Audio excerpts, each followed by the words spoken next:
ahead and report out for our special meeting, please? Thank you, Madam Mayor.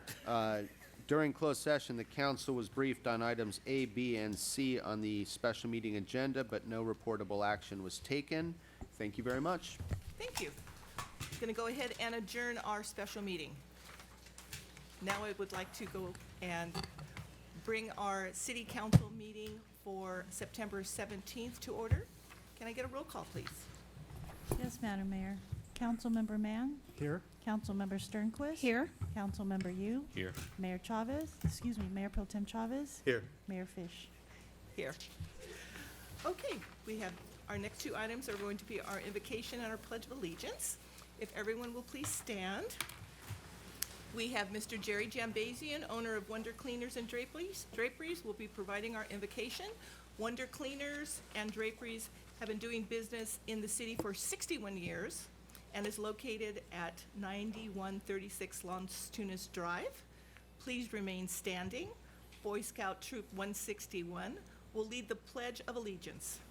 Scouts representing the flags are Jared Dew, Duncan Fiagra, Joshua Sue, Lucas Tiet, and Daniel Sue. Thank you. Let's pray.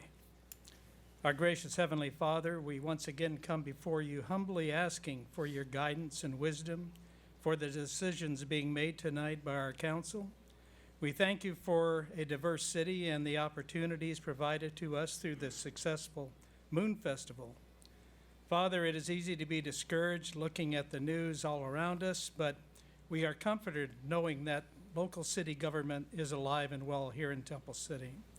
The volunteerism is exceptional as we recognize our dedicated CERT volunteers committed to public safety and the men and women fighting cancer through Relay for Life. Both organizations can truly follow the CERT motto to do the greatest good for the greatest number of people. We continue to bring before you our military serving around the world, our firefighters, emergency responders, and deputies protecting our lives and property. I pray for a hedge of protection as they run into danger. Father, we ask all of this in your name. Amen. Amen. Color guard, attention. Color guard, front and center.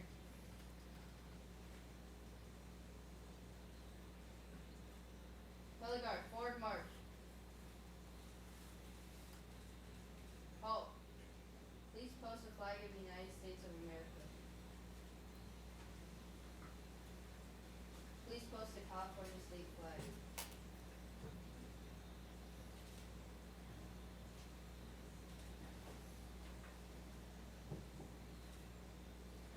All those in uniform and veterans, please salute. All those not in uniform, please place your right hand over your heart.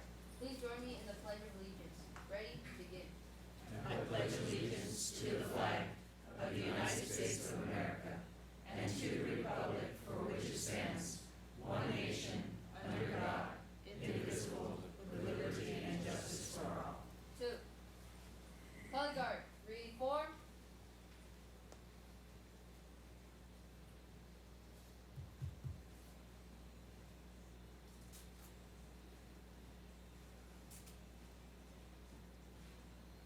Color guard, retreat. Halt. Color guard dismissed. The audience may now be seated.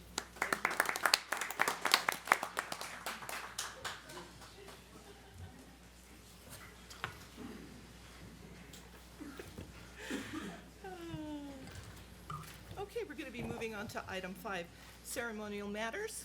We're going to start off with our Paint the Town Purple proclamation. If I could have Lynn Hanamono and the Relay for Life team, please come up.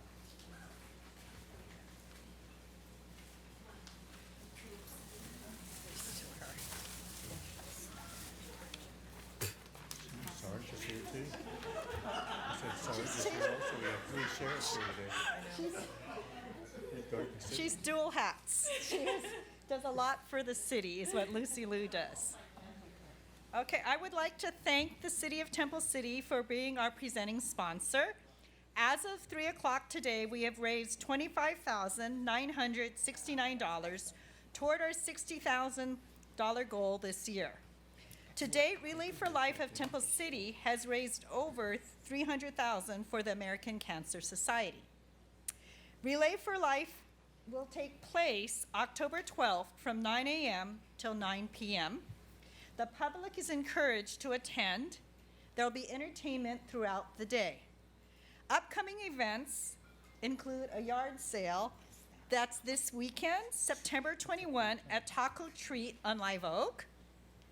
Paint the Town Purple, that's why we have some purple here, is Saturday, September 28th, beginning at Temple City Park.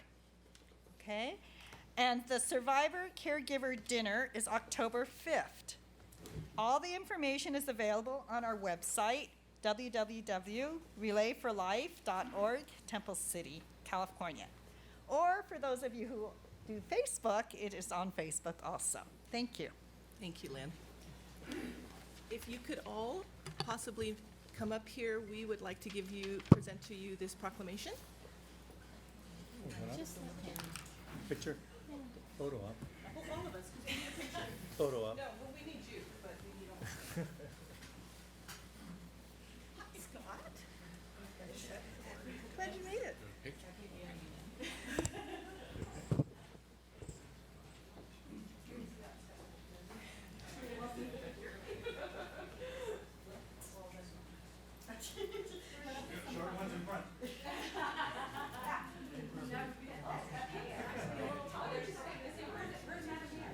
I'm not there yet. The City of Temple City would like to present this proclamation for Paint the Town Purple, which is from the American Cancer Society Relay for Life.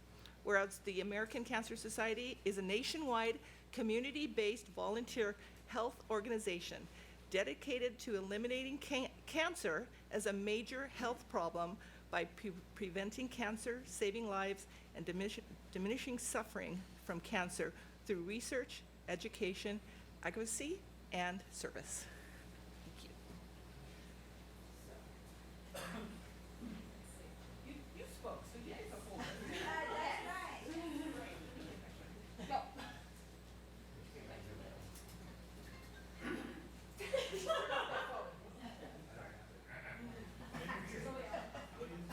There you go.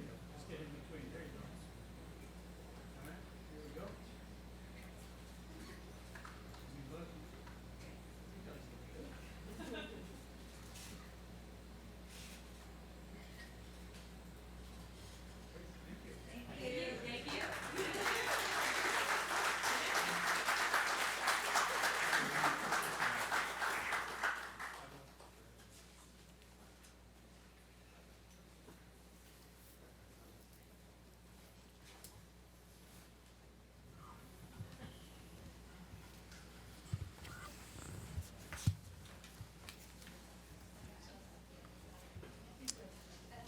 We're going to move on to item B, recognition of Community Emergency Response Team, CERT volunteers. The CERT program was designed with the citizens responder in mind. The program provides private citizens with basic skills that will enable them to handle their own needs and then to respond to the community's needs in the aftermath of a disaster. I would like to introduce Public Safety Supervisor Arizumi and Diana Manzano Garcia, Disaster Management Area Coordinator for Area D. Thank you, Mayor Fish.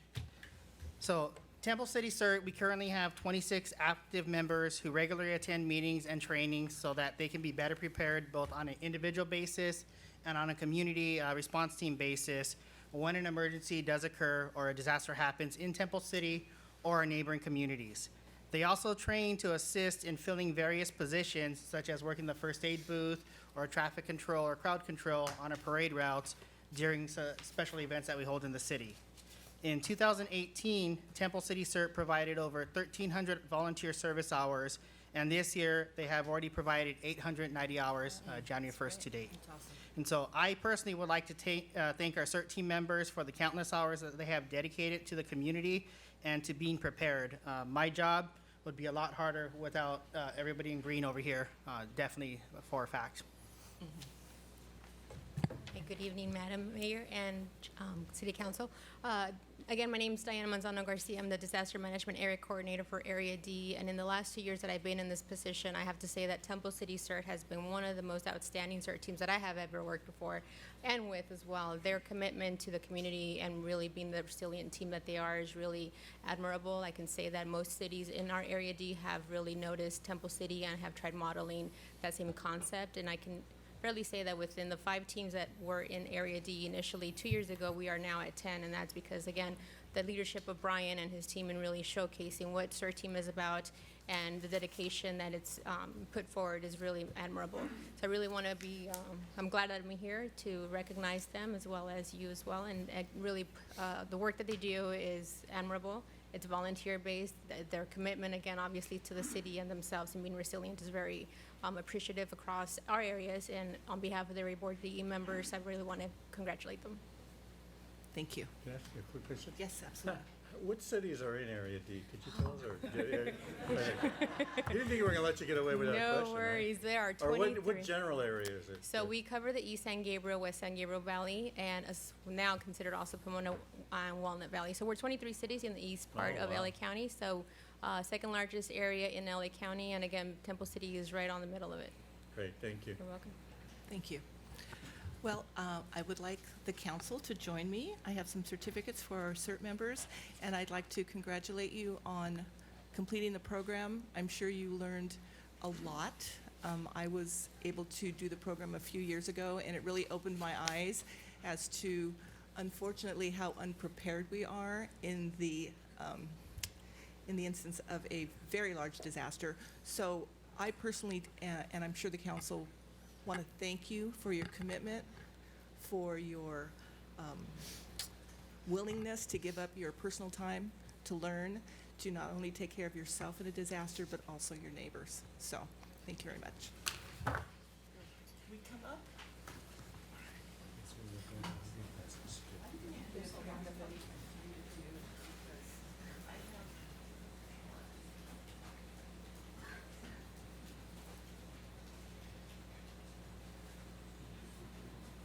Yeah, I think what we're gonna do is, what we'll do is if you're here and you hear your name, just come on up and we'll present you with a certificate.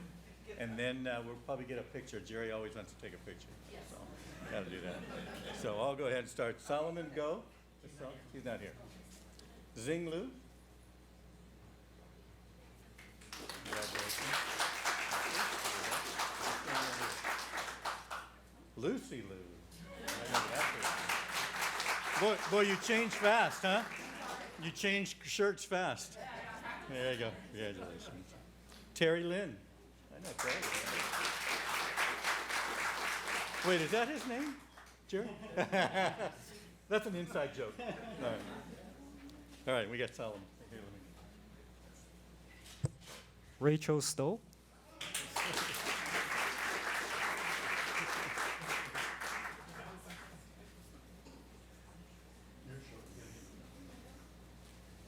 Michael Stowe.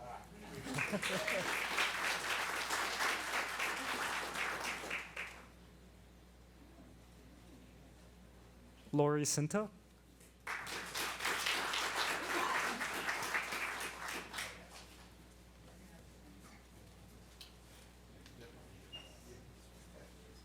And Gabriel Quintero.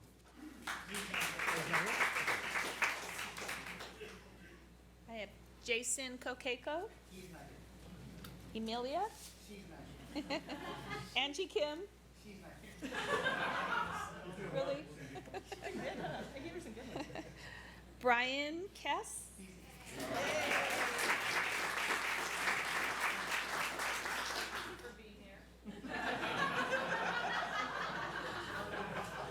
And Rosemary Jung.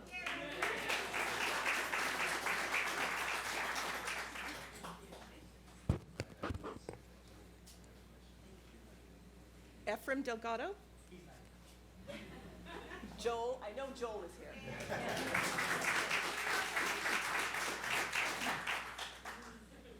appreciate it, actually. I saw. Quinn Beebe.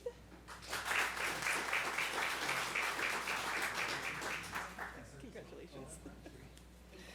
You're welcome. Susie Wu. San Vogue.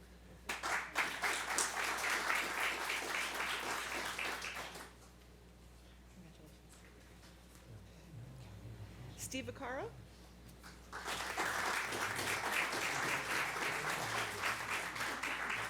Long time no see, Steve. How you been? You know, Temple City, you get some old friends come and they come and go. Let me tell you.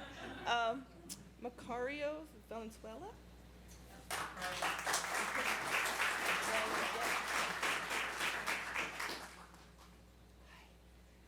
Thank you. Mike Ting.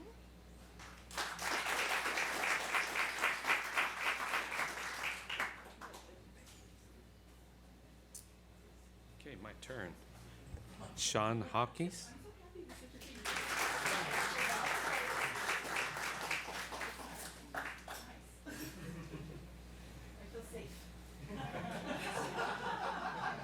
Serge Haddad.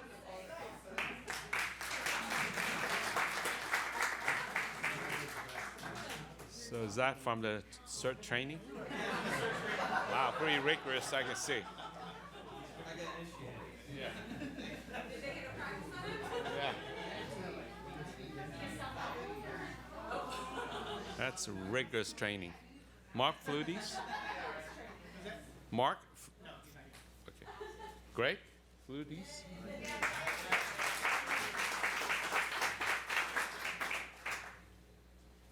And last but not least, Christopher Eddy.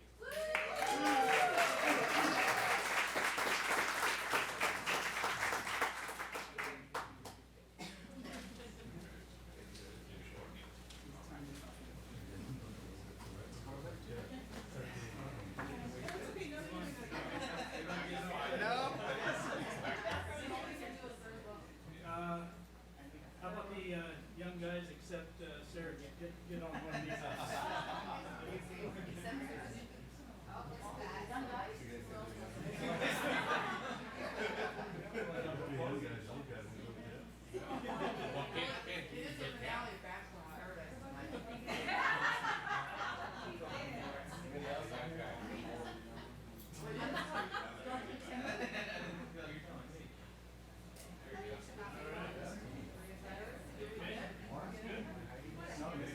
Yeah, we're good. As long as you can see Jerry, you're good. Make sure you can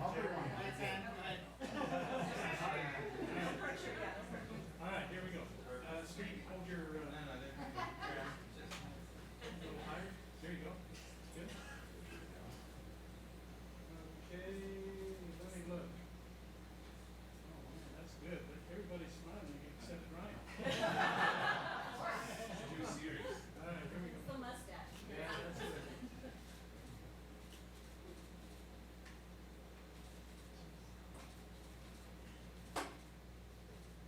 Good, thank you.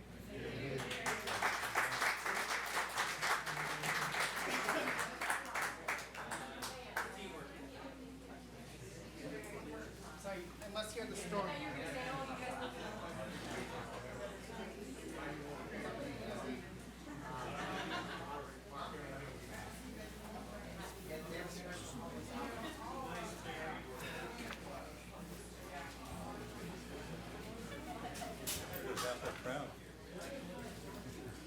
Yeah.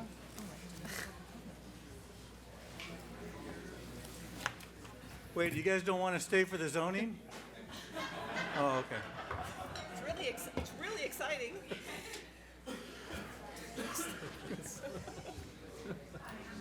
Okay, we're going to go on to item C, update on the Temple City Library expansion project. We have Bill Yee and Pat McGee. Los Angeles County Library will give an update. Thank you. Good evening, Madam Mayor Fish, Mayor Pro Tem Chavez, and to the council members Sternquist, Yu, and Mann. Thank you so much for letting us come before you this evening to talk about the new library. My name is Pat McGee. I'm the Assistant Director for Capital Projects and Facility Services at LA County Library. And I know that this has been a long time coming. And can I just get a big yay? Yay! Big yay. So, as you might know, we've run into a few hurdles along the way. Nothing that we couldn't get through, but it just takes time that's unforeseen. But I can tell you today, we are ready to go. We're going to kick this thing off. Officially today, there was a pre-bid meeting with the contractors, so it's real. And it's a partnership that we're excited about. It's a partnership that between the 5th District Supervisor Barger, our Director Sky Patrick, Monique King, Director of LA County Development Authority, and just the city in general. So for the community, we're really excited to bring you guys this library. And I know you've been very patient, and we appreciate that. But with that patience, you guys are here to support us, and we're going to bring you 21st century state-of-the-art library. So I'd like to invite Bill up. Bill Yee is from the LA County Development Authority. He's the Capital Projects Program Manager, and he's going to talk a little bit about the design and schedule. Good evening, mayors and council members. Good evening. My name's Bill. I manage the capital projects units of Los Angeles Community, we changed names, Los Angeles County Development Authority, and I oversee the capital projects, and we oversee the project management unit that's developing this particular project for the library and for Temple City. Bill, just pull that down a little bit so you can hear. Here you go. Is this better here? Yeah, that's better. All right, great. We've gone through a lot of iterations over the last several months. We've had to get through plan check approvals, iterations with that, planning issues, iterations with that, easement issues. We discovered easements that ran through the property that we had to resolve. So that caused some delays, but design is finally completed. The plan check was completed August 15th of just last month. So here's the final update to the design, which we'll show you guys. This is the ground floor plan. Let's see if it shows up a little. There'll be other renditions that'll be easier to see. This is the main entrance. The main entrance has not changed in its location. It remains the same. There'll also be a secondary entrance to the community room for after-hour use. So you see that on the side. This is the library as is existing right now. Oops. And this is the added part right there, that small sliver right there. We've built over that area and added about 1,400 square feet. So this is the ground floor plan. This is a bird's eye view of the library looking from the south, from the grassy area. The main entrance is right through there, circ desk. And you've got the main entrance there. The secondary entrance for the community room off to the side there.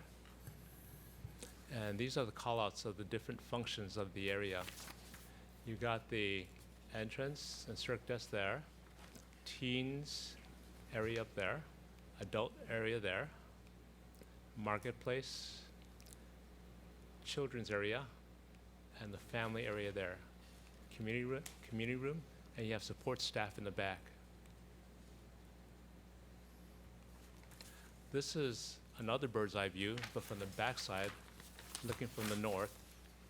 Just as a point of reference, you got the entrance right there with the circ desk, and you have the teen areas, the adult areas, and the children area in the back here. You got the staff support, community room right about there. And these are the call-outs of the various functions of the areas of the library. So, Bill, are these two different versions? No. This is the same version. It's a different viewpoint. This is from the back, And then this is from the front, from the lawn side looking at the building three-dimensionally. And this is looking at from the back side. But I noticed on the axonometric order, the children area in one is next to a community room, and the other one is towards near the front entrance. Yeah, I think the architect may have mixed it a little bit, but you should probably rely on the ones on the floor plan here. They called it out, it's a family area. It's family area. Yeah, okay. it's a family area, That includes children. where there's children too. Yeah, family with children. Yes. So that has, Family Place is basically an area where we have, all of our libraries are family place libraries. Right, So right, this is right. for parents with children like 4 and under. I see. They come and read, they come and do manipulative things with them. They do their special programs a couple times a year for the families for assistance. Some of the cool features that we have back in that community room, right here is what we call a nano wall. So right along that wall where Bill's pointing, even further down.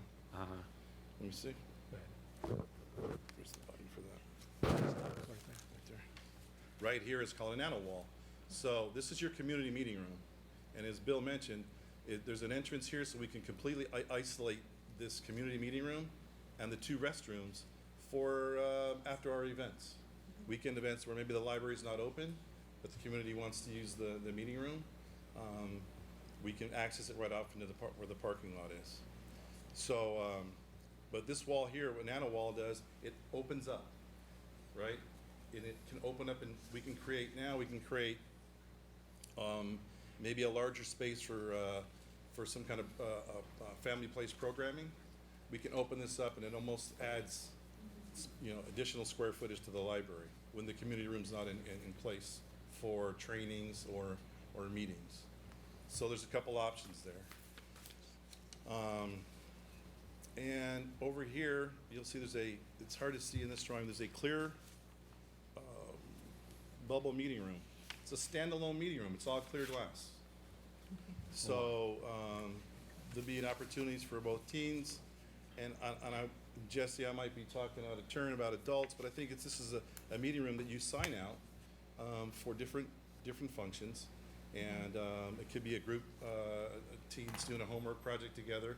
They'll be able to utilize that space, and we're in the process of also bringing in the projector and a display, be able to actually project and display their project up on a board inside that room. So it gives you that extra, trying to get a little extra space, a little extra meeting room space other than the community room. These group study rooms are real popular in the library. And the plan view shows that a little more clearly, the study areas and the little study bubble. Go back to that. The plan view? Yeah. See that right here. You can see the You can see that the it's there, circular. right there, and that's the study area. And here's the plan view right there. There's that study bubble and the study area there.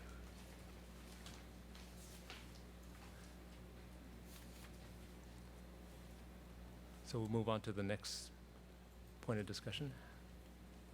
The next steps, the schedule. Just about a month ago, the board approved the authorization to bid the project, so we're very happy about that. And then within 2 days following the board's approval, we started bidding September 5th, following September 3rd. Bidding should take place for about a duration of about a month. We should get bids back by around the 10th of October. Then we need to go through our process of bid review, due diligence, working through the protest periods, contractor 2, protest contractor 1 potentially, and we have to get through that stuff. And once we work through that and we find a qualified bidder, we'll take it to the board for authorization to award the construction contract. Construction should start early part of 2020, and it should be completed like around April-ish of 2021. It's about a 15-month construction duration period. And then we close out collection, library collection moves back in, in May to July. And right now we're targeting grand opening date of around August 2021. So that's basically our next steps. I have one question. Sure. Perhaps Mr. McGee can address it. What, during the course of construction, there'll be some temporary facility set up or not for our Yes, residents? we're working with both the city and the CEO, Cap Real Estate, for looking for identifiable space that we can do temp services, but there will be temp services. All right, thank you. So the library itself will be closed during the construction period? That's correct. Yeah. Yes. Thank you. So we're, the existing library is 10,000 square foot, and we're putting on a 1,400 square foot expansion. So that's how we'll be able to get the meeting room and the additional square footage on the far end of the library. We're also going to be reconfiguring the parking lot as well. So there'll be good traffic flow through the parking lot. Excellent. So during construction, I imagine some of that parking lot, is that for the contract, will the contractor be using that as well for storage and other things? Yes, they'll be using the parking lot to the left of the library. If you're looking at it frontally, they'll be using that as a staging area in part. So will we not have the use of that that parking lot at all, or how much of that parking lot would not be available? I think about 2/3. About 2/3? Yeah. Okay, thanks. Okay. Do you have any questions? Just one question. On the original plans, was there is a section for the possibility of a garden, correct? I don't see it on this. It would be on that one.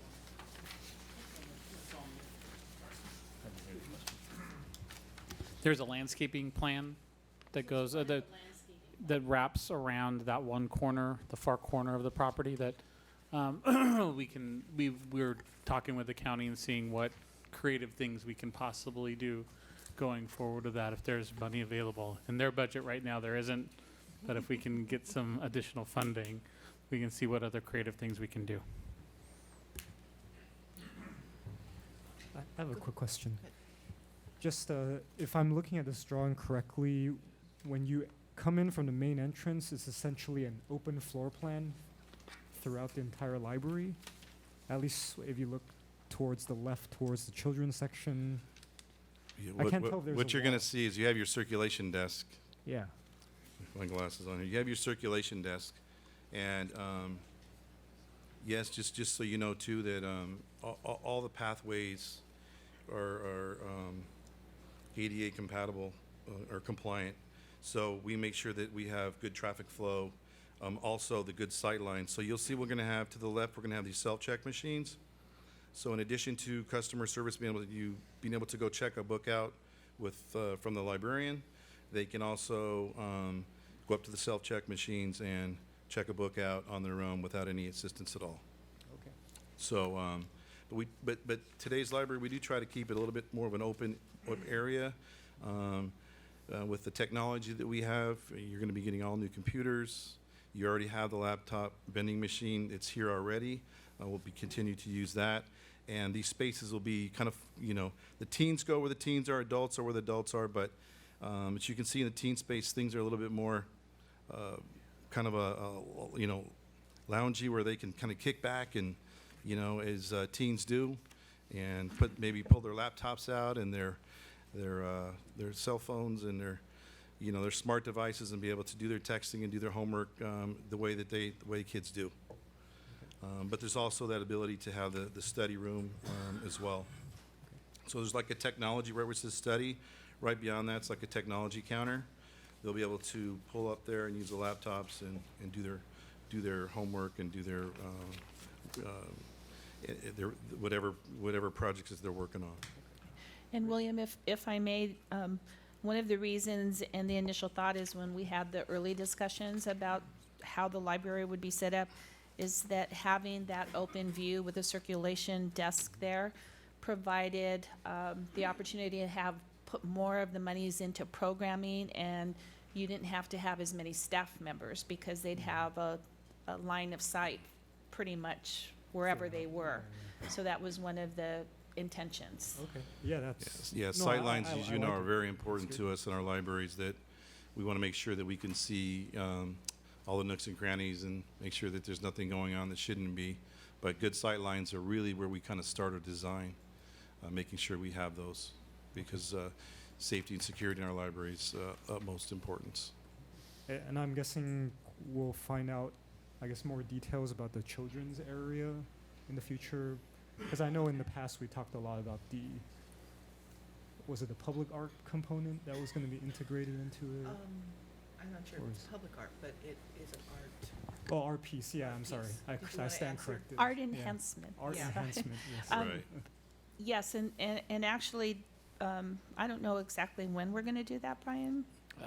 It's a meeting coming up soon in the next couple If it's not this meeting, it's the following meeting. So just Louise be in Griffin will for, be. for a wonderful surprise, because that has morphed from an actual, if you will, from what you first saw as a, like, archway into the children's library to artwork that will be throughout the library, but actually start, if you will, with the children's area. section and then move throughout the library.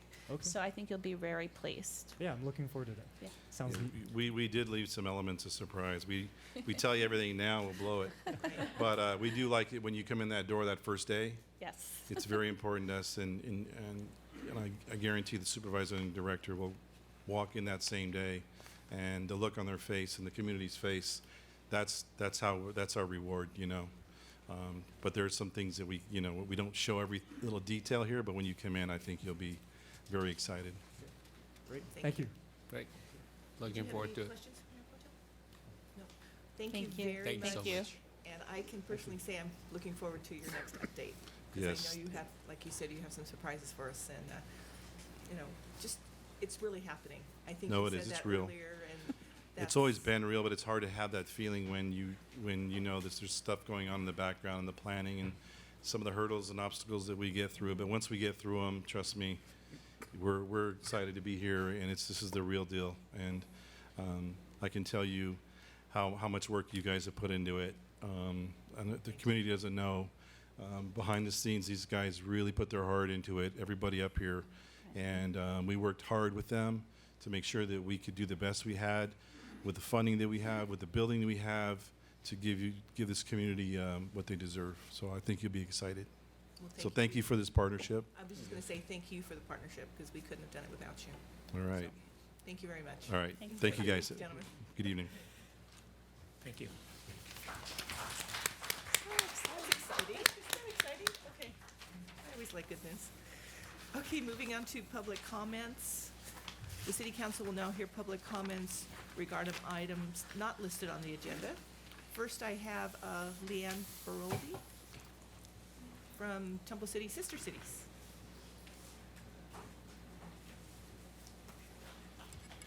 These are treats. These are treats. Oh, are these are treats? Oh, good. Hello, Madam Mayor and Councilman. Thank you so much for giving us just a couple of very brief minutes on your agenda. I am proud to report that our 6 ambassadors that we sent to Australia as part of the student exchange are back, and we received, not surprisingly, glowing reports about how well they represented Temple City and the United States. So wanted to take just a quick moment this evening to thank you. We brought one of our ambassadors with us. Darren Pinedo has just a couple of comments and some goodies for Oh, you. wow.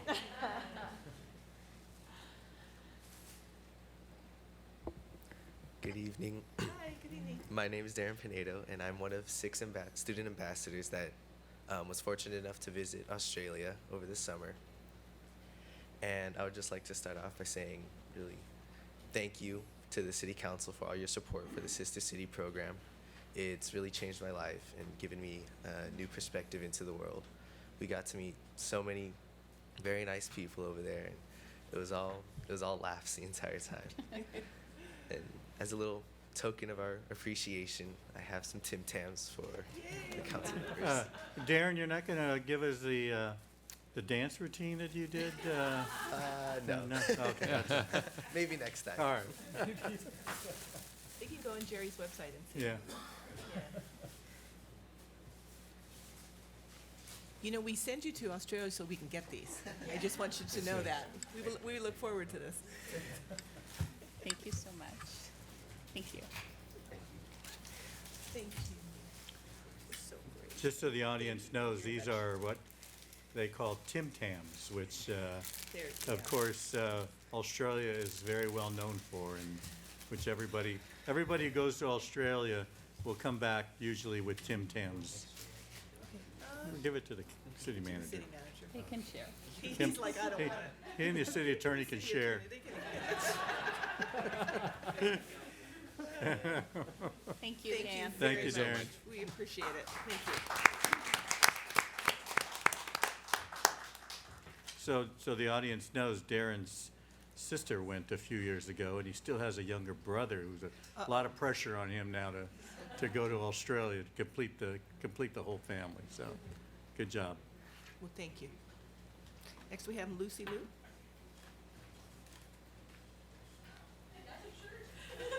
Another shirt. She changed. Another shirt. Last one for the night. Good evening, Mayor, City Council, City Manager, fellow city staff. I want to remind everybody, this coming Thursday is our second to the last Neighborhood Watch meeting for 2019.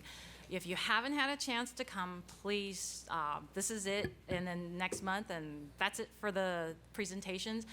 And the presentation this year is so relevant. I cannot reiterate how important it has been. Learning how to survive an active shooter and learning how to control bleeding if you're stuck in that situation. You know, some self-help tips. If nothing else, you know, come meet your neighbors. Neighborhood Watch really is just knowing your neighbors and being able to self-patrol a little bit and help each other, you know, in times of need, whether it's a criminal event or a disaster, because your neighbor is going to be probably the first person on scene when you need help. So it's so important. Please come out and enjoy wonderful street tacos, courtesy of the city. It's at Life Oak Park. This is our last meeting at Life Oak Park.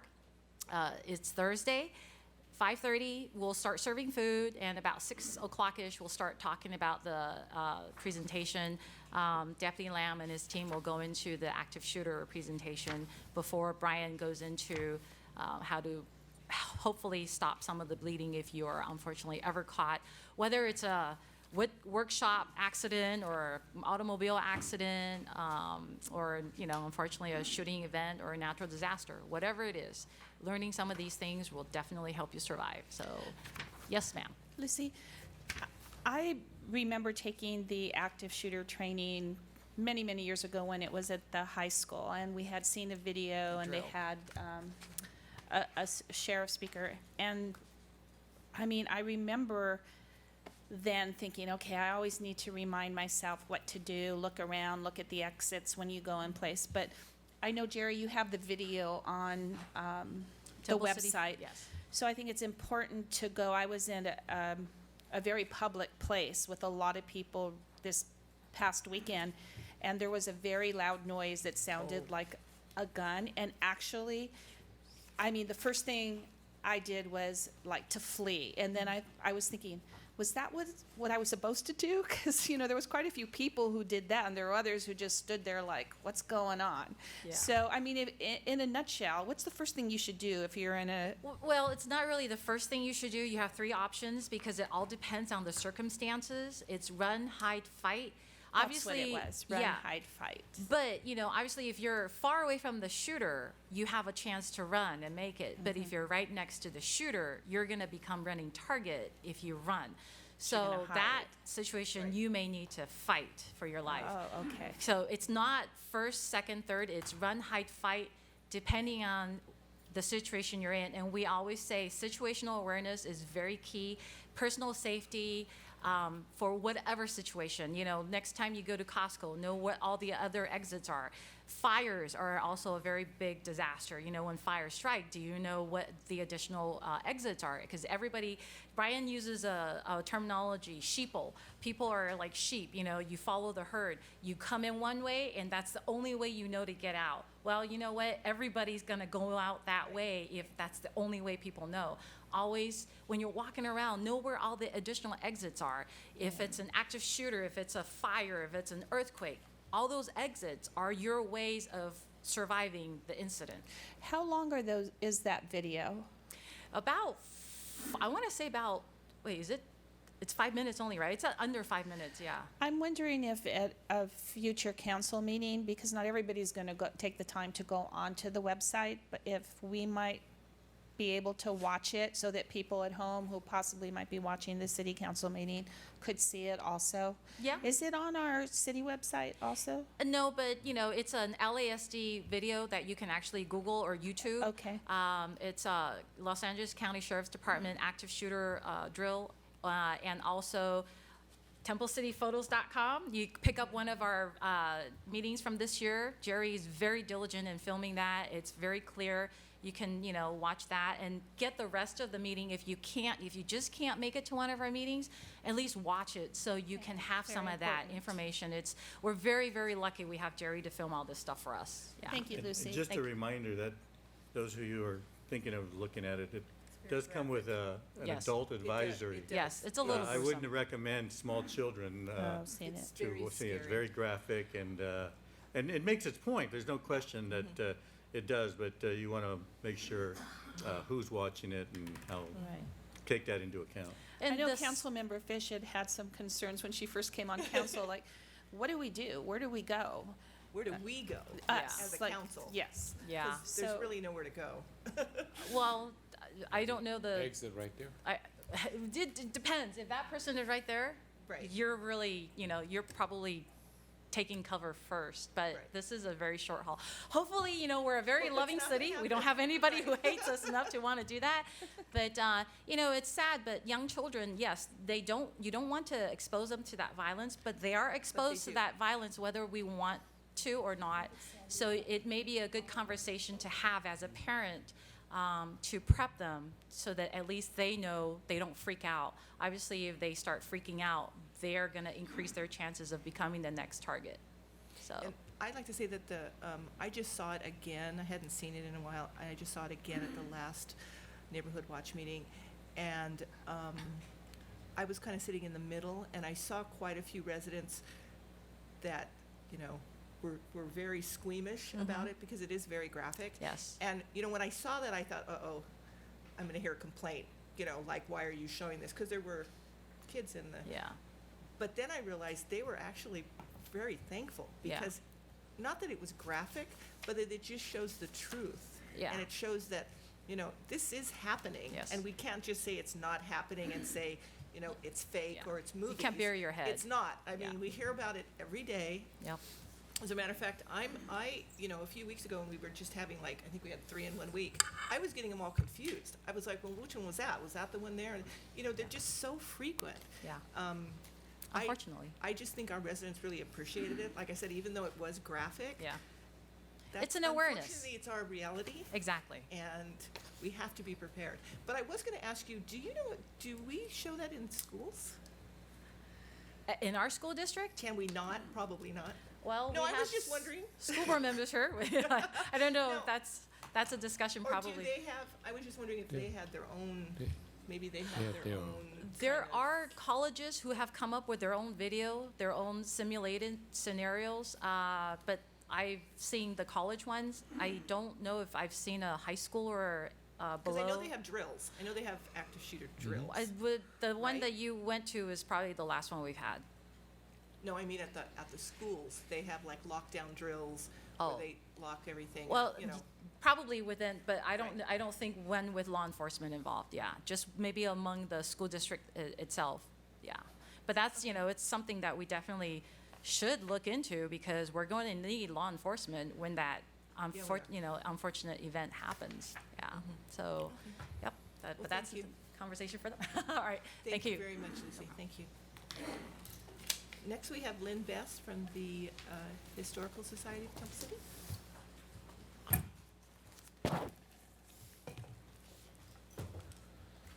Madam Mayor and other members of the council, thank you very much. It's been a while since I've been here. That's probably a blessing to some of you, but that's all right. Next Saturday, the 28th, we are celebrating the city's 96th birthday. Now, to explain that, 1923, Walter P. Temple bought the first 400 acres and created his town of Temple. We have a picture that was taken at the first anniversary at the corners of Temple City Boulevard and Las Tunas. And at some point in time, some of my predecessors had made postcards. And on the back, it says, first anniversary, September 29th, 1924. And I went, Last year, we celebrated our 95th. This year is the 96th. We're working towards 2023 because that will be the 100th year for this town. And hopefully we're all alive and well enough to participate. But what I bring you tonight would be the flyer inviting you to the dinner that 28th of this month. Now, it says cutoff is tomorrow. Anybody interested in this, I'm going to leave these back by the door. You have until Saturday to postmark it. I will honor the buy. Hopefully, we'll get all of you there, and you know who you are that I'm talking to. We have one of our own members is going to be doing the entertainment. Some of you know Mr. Van Houten. He is very, very well a good pianist, and he volunteered this year to do the entertainment, which is a blessing.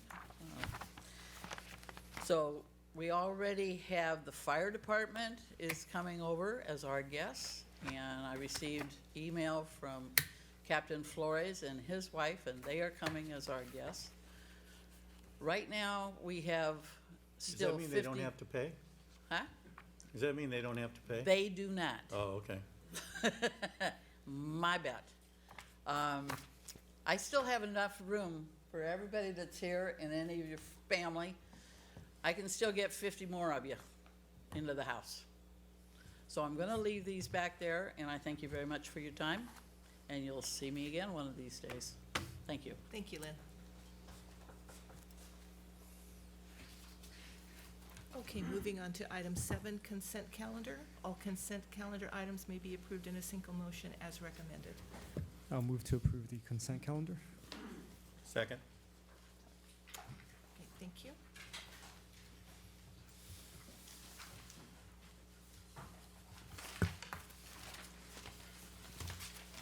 Item 8, public hearing.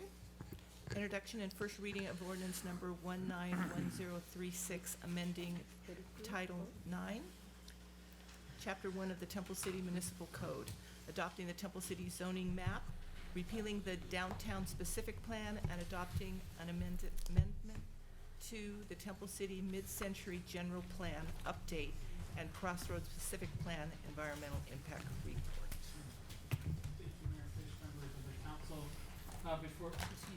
Thank you, Mayor Fish, members of the council. Before you today is the continued public hearing of the zoning code. Staff has done work to address some of the concerns and present some options for the council to consider tonight. I would be remiss, and he's going to be a little embarrassed or upset with me later, but I need to thank our departing Community Development Director, Michael Forbes, for his work and 5 years of committed service to the community here, represented in a new general plan and at some point a new zoning code as well. Thank you for his work. Scott Beamers, our acting Community Development Director, starting Thursday, will be doing the presentation. But this is cumulative work trying to address some of the concerns that the council asked for, and you have a lot of options that Mr. Reimers is going to go through today and alternatives for you to consider, so you don't have to swallow this all in one big chunk. You can kind of piece it out a little bit and defer anything that you want to either have further discussion on and more nuanced discussion on later, so that you don't have to eat the apple whole. Going forward. So with that, a couple more words from City Attorney Murphy, and then we'll turn it over to Mr. Reimers. Thank you, Mr. Cook. While we do want to make sure that, as Mr. Cook said, you're able to take small bites of the apple, it also is important to know that under California law, you have to adopt a zoning code update to bring your code into consistency with your new general plan so that the code is effective within 2 years of your general plan adoption. You did adopt a general plan on December 5th, 2017, which means that by your first meeting in November, you have to have had your second reading of the zoning code update so that the update would be effective 30 days later. So while we do have some time to massage things if need be, we are also under a push to have first reading either tonight or if changes are made, then a new first reading at your next meeting, the first meeting in October, so that we can have the second meeting in October and then move ourselves forward. Correct me if I'm wrong, though. Sure. I thought I read somewhere in the staff report, though, that if there are any changes, then those have to still go before the planning commission. Do we have enough time to do that? We do have enough time to do that. Yes, we do have enough time to do that and bring this back again so that second reading happens first meeting of November. Okay. You'll make it. It'll be tight, but we can make it work. And those are if changes are made that were not considered, not taken before the planning commission. Whether the planning commission recommended them or not is not relevant. It's whether those issues were taken through the planning commission and within their contemplation when they've made their final recommendations. Right, we still make the final determination, Absolutely. but it has to go through the process. Madam Mayor, I have a question. Go ahead. Mr. Murphy, I heard what you said about the time constraint on approving the zoning law update as per the general plan, approving the zoning plan according to the general plan update. However, I don't think everything in the update proposed here is part of the general plan. No, it's So I don't think those elements don't have to abide by that 2-year rule. There are some new stuff in here. I'm not sure they're all part of the general plan update. I mean, there's stuff there are, but like zoning classifications, zoning destination, and that kind of a thing.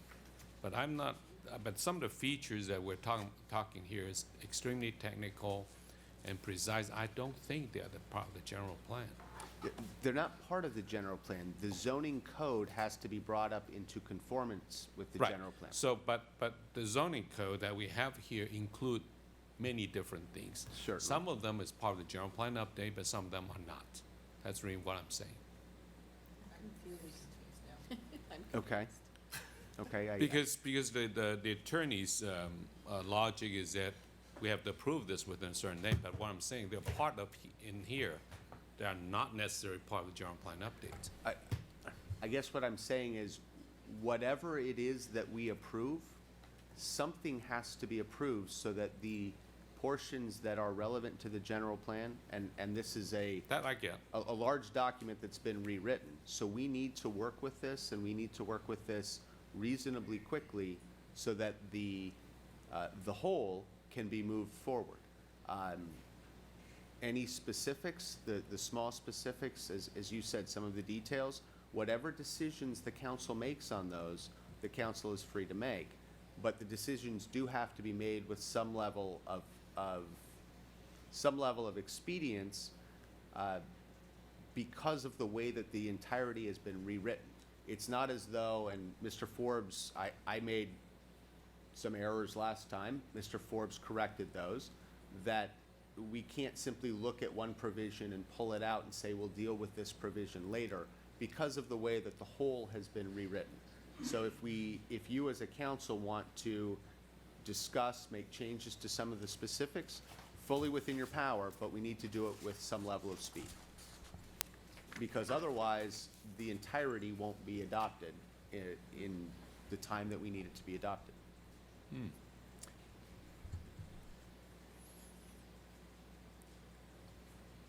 So with that being said, that's why some of your alternatives tonight are defaulting to the prior zoning code as well. And that's why that is an alternative for you to consider. So if there's some concern or about both the original staff proposal, the adjustment in some cases addressing some of those concerns, or just hanging on and saying, I'd rather, the council would rather default to the old zoning code, that would be fine in the context of what we need to approve by that time frame. And then we can go back and, Mr. Reimers and I talked about this a little bit, we would go back as Series 3 code amendments possibly later and say, here's how we can flush, if there's still some concerns about specific elements, we can flush those out later. Because of the fact that the certification of the general plan and the environmental impact report too already considers what's already kind of, the baseline is already considered in the existing code. That's why you can default back without having to go back to your planning commission as well. And then if we get direction from you tonight or in future council meetings where we say, okay, we're not comfortable with this right now, we were going to default to the old zoning code on those issues, here's the issues that we kind of want you to flesh out a little bit more, that'll give us that ability to do that. So basically, we can approve it tonight. Any questions we changes. have that we're not comfortable with, or we just use the old code, and then as we hash that out going forward, we can, and that's not under a time limit. That's correct. Okay. Revert back to the old. Right, so that's correct. So that's what Mr. Reimers is going to go through and categorize kind of, here's what we heard from during the last council meeting about concerns, here's the alternatives, and in most cases, several of those alternatives include going, using the current zoning code standards. With no time Is that limit. accurate? Thank you. Yeah, on each of the alternatives we'll present, one of the alternatives is to just stick with the existing zoning code. I guess what I'm hearing is that we have to make some kind of decision moving forward or keeping Or it staying some. the same. Now we have to pick one of the alternatives in order so that we can finish this task in front of us. And one of those alternatives, as the default, is to use the existing zoning code. Okay. Okay, so I have a question. So Sure. when we discuss these, all of this will be in one motion, correct? We're not going to do each one? If we could, I'd like for Mr. Reimers to go through his presentation, so we can staff to kind of diligently listen to the council comments at the last meeting, try to categorize those, place those in alternatives that you can look at and evaluate, and then give us the direction tonight with that, which would then draft the entire zoning code for a potential first reading, So you and then want go one. Okay. back later with those. Perfect. That,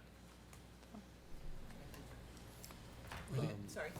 Actually, I want to Oh, I'm sorry. understand Did what. you have another question? No, I just want to understand what Mr. City Manager said. So the first reading has to be tonight, or No, it does not have to be Or you tonight, meant but to we take are- all that and come back and yes, and we do another first reading correct, in the near future. yes. Right.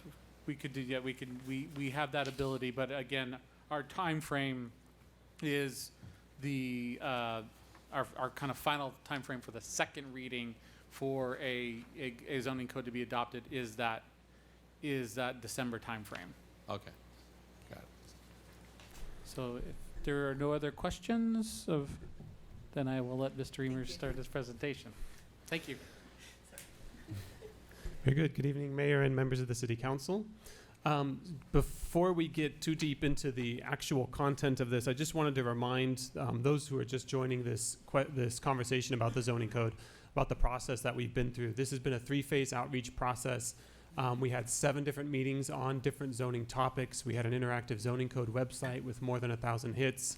We had 2 planning commission meetings. You met on July 16th, and at that point, you took comments from the public.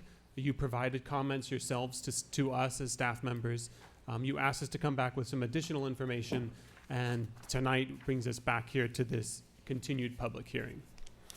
On the left side of the screen are different items that we wrote down as items you wanted to discuss again. And on the right side of the screen is how we propose to hold the conversation tonight. So the items we want to discuss, that we heard that you wanted to discuss, again, were building height in the R1 zone, the front of the lot FAR in the R1 zone, the front and rear yard setbacks in the R1 zone, the minimum lot widths in the R1 zone, and underground parking in the R3 zone. So in order to walk us through the presentation tonight, what we'll go back and do is describe to you what's in the existing code, what the proposed code is what's in the proposed code, what your comments were, additional information that we've provided to you. In some cases, you've asked for some more modeling. We've provided that, some additional diagrams, and then we're providing to you some alternatives to move forward. So the first section is building heights in the R1 zone, which is the single family zone. In the existing code, there is a 26-foot maximum for building height, and it does not address what's called the top plate. The top plate is what you can just think of as the ceiling, okay? So the ceiling of the building is the top plate. The ceiling of the highest ceiling, I should say, the second floor or the first floor. What we proposed in the code was to, on a lot that is less than or equal to 75 feet, allow 28 feet. If the lot is greater than 75 feet, allow 32 feet. And to set a maximum top plate height of 23 feet. So that's existing code and the proposed code. You asked us to give you some additional information regarding the height.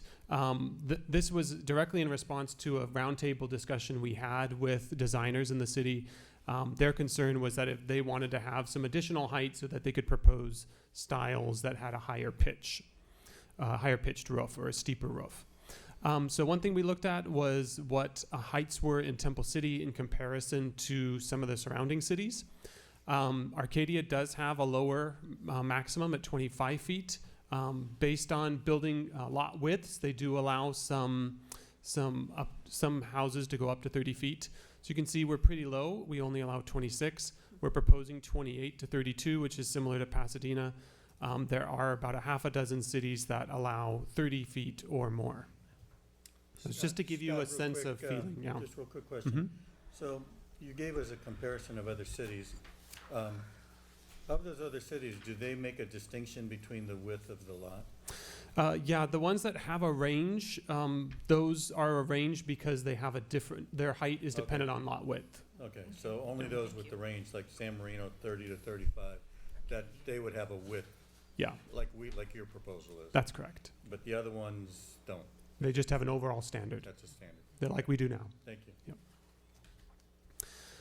So the image here is a image of a house under the existing code. That house is only allowed to be 26 feet in height, so we just modeled that for you. Under the proposed code, this house would be allowed to go to 28 feet. We provided a 21-foot top plate, which we found seems to be the standard. We pulled plans from a dozen different developments. All but one had a top plate of 21, so that's how we modeled it. What we're trying to show here is that the increase in height from 26 to 28 is not readily visible. And so in the yellow in that diagram is the area that now would exceed the 26 foot. So that yellow area is the additional height. Mr. Reamer, Mhm. question on the plate height. In most of these that you found, they exceed because they're 10-foot ceiling height though. So, right, you got 10 plus 10 plus 1 for the floor. That will put the top plate height 21. So I think some of the developers are asking for top because they want a 10-foot ceiling. Mhm. Right. So, but we don't have to go to 10-foot ceiling. Nope. Right. Yeah, we could adopt an even lower top plate height. We're proposing right now 23. 23. We could lower it to 21 if the council desired. But that you meant, but yet maintain the 28 for them. So they go Yes. higher. Yep. Okay, I see. What would be the purpose of reducing the height of the ceiling if you're going to keep the 28? It just for you want to adopt a maximum top plate height because it helps you reduce the ability of some people to convert attic space into living area, that sort of thing. Okay. And probably the top plate is the vertical part of the building, so that's, you see more of that than at least some of the argument that I guess staff is making On the sloping part, you don't see as much because it goes back. Yep. So this is another diagram showing a building where the area in red is now the area where the maximum height has increased from 26 feet to 28 feet. A building of this style, for instance, where the pitch is much higher, would not be allowed under the existing code. Here's a building. What happens often is if you set your building height too low, what happens is the developer then or designer then comes in and proposes a flat roof. So you get a building that has kind of a faux roof that's built around it with a flat roof in the middle. So in this diagram, in the image here, this building almost takes on a commercial look because you see that in a lot of commercial construction. Instead of the two planes of the roof coming together to create a ridge, it stops short, and you can tell very readily that there's a flat roof behind there. This is in a city that allows a maximum height of 25 feet. So you often see this in this city. But at the same time, I mean, using the what we just discussed about the top plate height, had the top plate been lower, then the designer or the developer would have more room for this roof. Yes, if we lower the top plate even lower, then you would have more room for that pitch. Yep.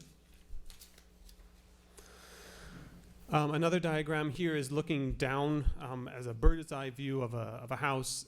So what we're trying to demonstrate here is that this added height from 26 to 28 feet is really just in the center of the structure. That's where you're mostly providing a higher building. So it's not going to affect the neighbors as much as you might think. So that was just the rationale. We wanted to provide you some different models to give you some different ideas. If you're not comfortable with the proposal that staff is offering, there are also alternatives you could look at. Alternative A is to just reduce the maximum top plate from 23 feet to 21 feet. 21 feet is what most of our designers are using, so that might be a good number to use in the future. Alternative B, Mr. Rima, Yep. excuse me, Mhm. but that also keeps it 28 feet. yes, alternative A would only change the top plate height. It would not And that- change the height of the structure. So the total height would be according to the new proposed code at 28. Yeah. But then that, as you say, could encourage people using that area as additional living space. Yeah. Alternative B is to just maintain the existing rule, which is 26-foot height requirement. But if an applicant wanted to propose a style of architecture that required a higher roof pitch, then they could come in and apply for that taller building. So then they could be increased from 28 feet or to 32 feet. So basically, we're not going to give every house this additional height. It's just if you want to have an architectural style that requires a higher pitched roof. Now, would that have to go to planning? No, it would just be done at staff Just level. in staff. Yeah. So they come in, show you the plans, and would that be a director decision or be staff decision? It would be a staff level decision. So most Spanish colonial revival houses, for instance, have a 412 roof, which is a very standard roof type. If someone though wanted to come in and do something with more like an English Tudor revival or a Cape Cod style where your pitch is much higher, then we would allow them the extra height to provide a more accurate architectural style. And there's no discretion, if they just come in, you're gonna approve it? Yeah, as long as the architectural style requires the additional roof pitch, then we would approve it. Would there be an additional cost? No. It'd be part of the site plan review or the zoning clearance. Are we going to define which architectural styles are allowed? We Or- could. We or is could try our best to kind of catalog the styles that would have a higher pitch, and then we could say such as these. Okay. Yep.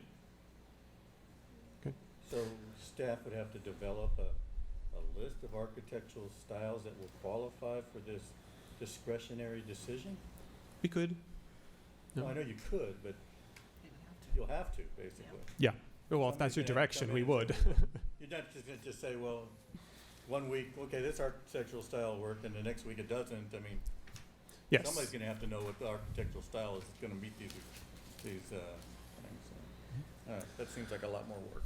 And then alternative C would just be to keep the existing code as it is. So. And And just so I'm understand this, the way you've set this out, these are alternatives to the proposed code, and the proposed code is maximum height 28 to 32 feet with the top plate maximum of 23. That's correct. Okay. Yep. So there's actually four. There's 4 options total, yeah. Okay. Mr. Reaman, we talk about the time constraint.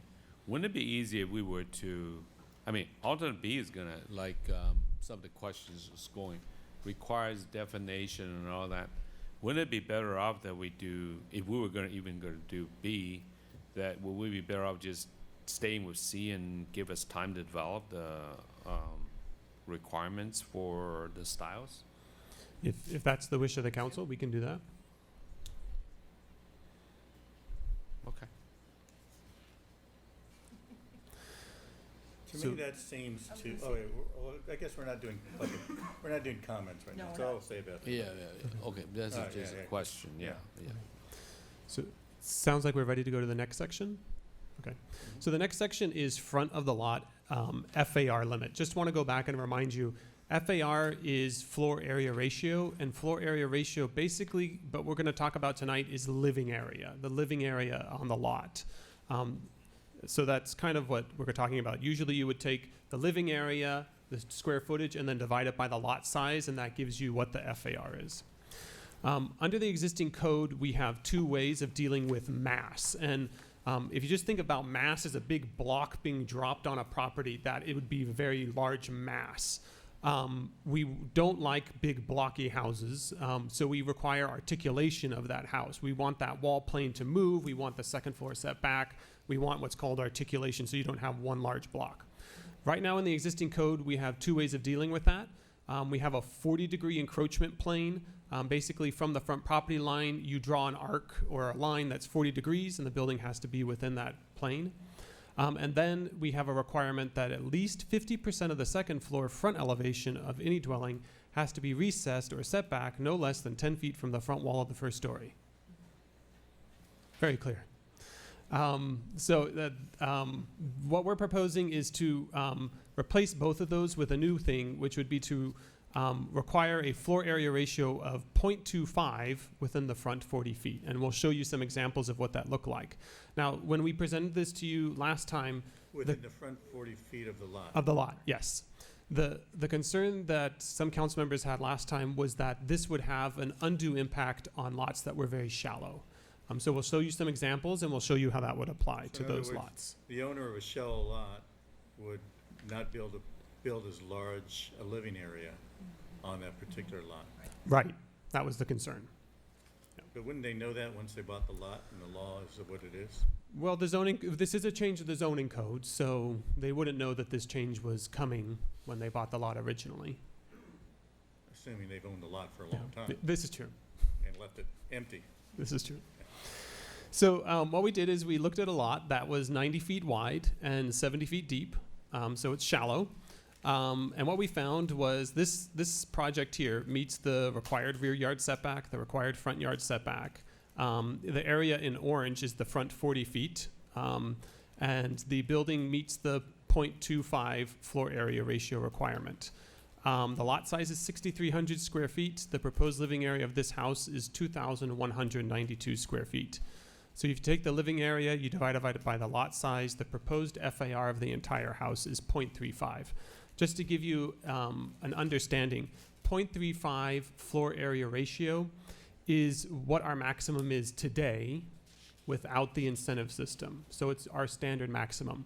We also went through and looked at those same cities that were in the table on building height, and most of them have a maximum FAR of 0.35. So 0.35 is kind of a standard rule of thumb when it comes to development on an R1 property, but it's not our rule. So just to keep that in mind. So we looked at this design, and then we thought, well, some of the council members might not like that this project doesn't get the incentives, and it doesn't get the square footage that you would have under the existing code. So what we looked at was what would be the allowance under the existing code for a lot of this size. And under the existing code, someone could build a 2,600 square foot house on a lot like this. And if you want to achieve the FAR that's allowed under the existing code, we would need to increase the front of the lot FAR from 0.25 to 0.4. Okay, so if you want them to be able to get some additional floor area bonus, we would need to increase the front of the lot FAR from 0.25 to 0.4. So some of we have two alternatives to present to you tonight. One is alternative D, and that's on shallow lots, you would increase the maximum front of the lot floor area ratio to 0.4 as shown in figure 5. So basically it's adopting this image here where we increase the FAR from 0.25 to 0.4. What is the proposed code? The proposed code is 0.25. Okay. And what alternative D would allow is 0.4.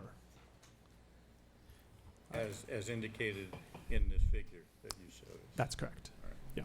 I have a question about the previous slide. Mm-hmm. This For one? the, when you say under the existing code they could build a 2,600 square foot house, that includes the incentives? I believe so. Because you were saying, I just want to make sure I'm understanding, because with the 0.25 you said they can't exceed that, because even with incentives they couldn't exceed that based on the 0.25 FAR. Okay. I think my numbers are correct. Okay.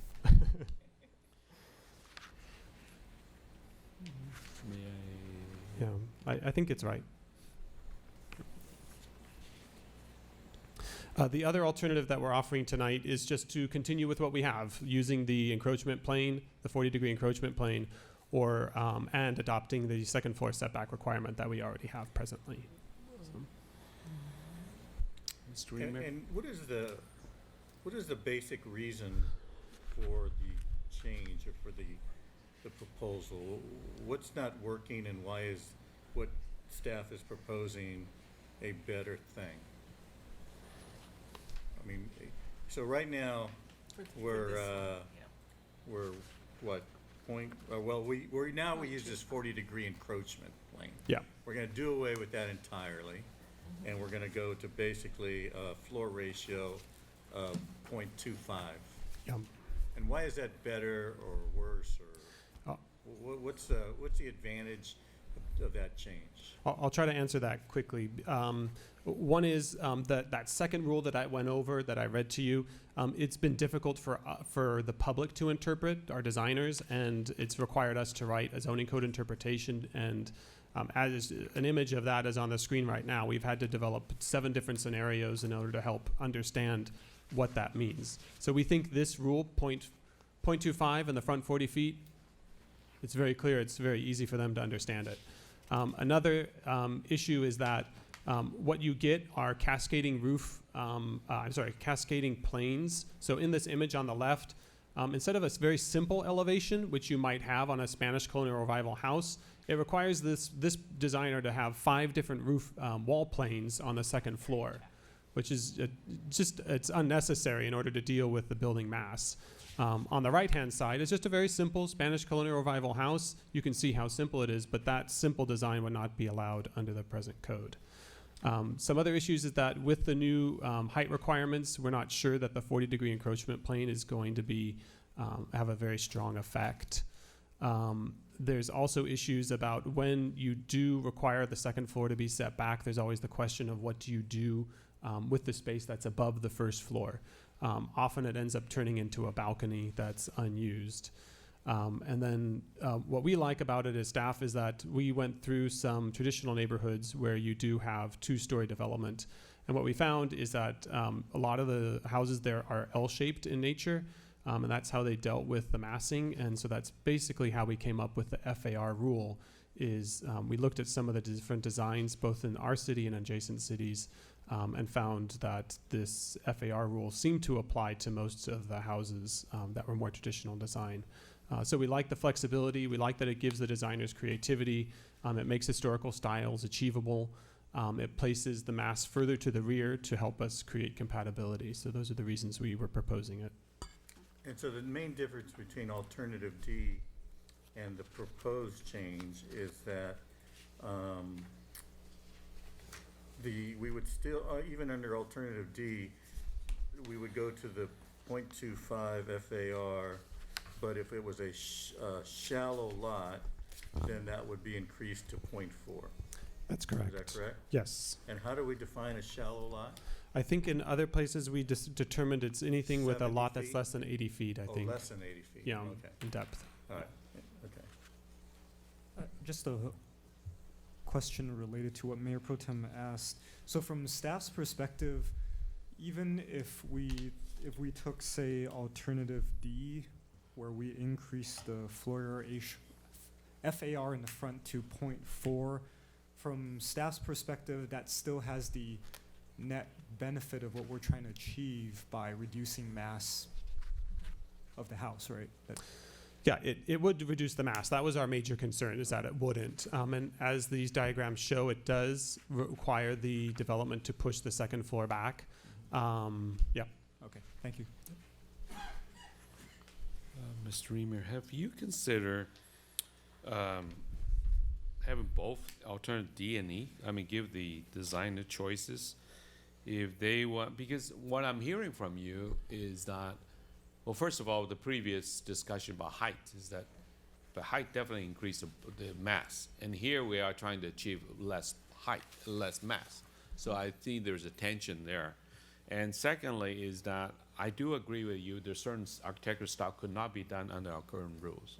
So the amendment to the zoning code, proposed zoning code, would help us to allow certain designers to achieve those styles. But however, it is kind of restrictive if you're, and then you have to do the other thing. So would enforcement be an issue if you allow both, or to give people a choice? I haven't considered it. Okay. No, it's an interesting idea.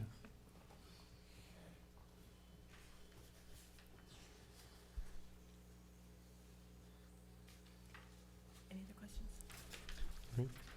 So I'm good for now. Okay. So let's talk about front and rear setbacks in the R1 zone. Under the on this slide, I'm going to show both existing and proposed in the table here. Under the existing code, our front setback is 20 feet, our rear setback is 15 feet. What we're proposing to do in the new code is require a larger front setback and a larger rear setback. But if someone decides to put the detached garage in the rear, they get to go back to what's under the existing code, which is 20 and 15. And so this is really an incentive to get the garage in the rear and to detach it. Again, one of the concerns from the council was would this have an undue impact on shallow lots? And would this have an increase in impermeable pavement? So the incentive would be, the incentive is to have a detached garage? Yes, detached garage in the rear of the lot. Okay. Yeah. Can you help me understand why you wouldn't encourage someone to have an attached garage in the rear? Why the detached? And I think as we go through these slides, what we're looking at is an alternative that would allow it in some cases to have the garage attached and in the rear. Okay. Yep. So just to give you again some sort of context about what other cities around us do, not that everyone's, well, we're all different. So in Temple City, our front setback is 20 feet. Some other cities around us have 20 feet. Some other cities around us, Monrovia, Pasadena, require 25 feet. And some cities have quite a range depending on the residential district, ranging from 25 even up to 40 feet in the case of San Marino. The rear setbacks in El Monte go down to 10 feet, and Duarte go down to 10 feet. We're at 15. Some of the surrounding cities, such as South Pasadena and Pasadena, have up to 25 feet for minimum, just to give you a sense of how we compare to other cities. So this is just to go over what we were proposing in the new code. So all the way on the left-hand slide, we have our existing setbacks, 20 feet in the front, 15 in the rear. The proposed setback is 25 feet in the front, 20 feet in the rear. But if they detach the garage and put it in the rear, they would have a 20-foot setback and in the front and 15 in the rear. So just back to normal. But your question to us was, how does this affect shallow lots? So again, we did the 90 by 70 foot lot. And if we just looked at the existing setbacks, we would see a maximum proportion of living area to lot size at 0.58. Okay, this is just to give you a sense of ratios now. So maximum FAR would be about 0.58. Under the proposed code, they would have to have a larger setback in the front and a larger setback in the rear. So your maximum FAR as a proportion drops from 0.58 to 0.38, which is sizable. But that's with a detached garage. That's with an attached garage. Oh, Now, attached if they detach the garage and put it in the rear, their FAR comes back up to 0.41, okay? So with- there's the incentive. So that's the incentive. But what we're proposing to you is another alternative, which is alternative G. And it would say that on these shallow lots, they can have the garage in the rear, but it can be attached in order to take advantage of the incentive. Has So to be in the rear. it has to be in the rear, but it can still be attached. And that gets them back up to an FAR of about 0.5. So that's just an added incentive then? Yes. Yeah. So Okay. so their incentive To put the garage in the rear. to put the garage in the rear, so it's not so far forward. Puts emphasis on the front door and on the front entrance in the living area. So alternative G, the difference between what the proposed change is and the alternative G is basically, we're gonna go ahead and maintain what we have now, okay? But depending on whether it's a shallow or non-shallow lot, and whether it's a detached or not detached garage, will have an effect on the setback? So let me describe Vince is shaking his head no. It is getting complicated. Let me try another stab at alternative G. Alternative G says on a lot that is not shallow, on just a regular lot, let's keep this idea in the proposed code, which is the garage is detached and in the rear, then they get the incentive. If though you have a shallow lot, in order to get that incentive, all you have to do is put the garage in the rear. It can be attached. Okay. That gets you back up to a maximum FAR of 0.5. If we just want to back away entirely from this incentive idea in the front yard and the rear yard setbacks, you would want to adopt alternative H. It would just keep your setbacks all the same. It would take away the incentive.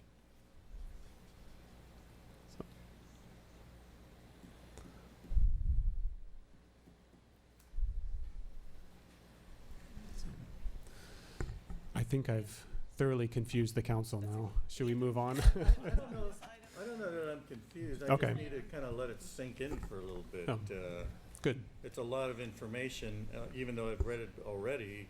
It's very helpful to hear you explain it and see, even go over the photos, but it's still a lot to kind of digest.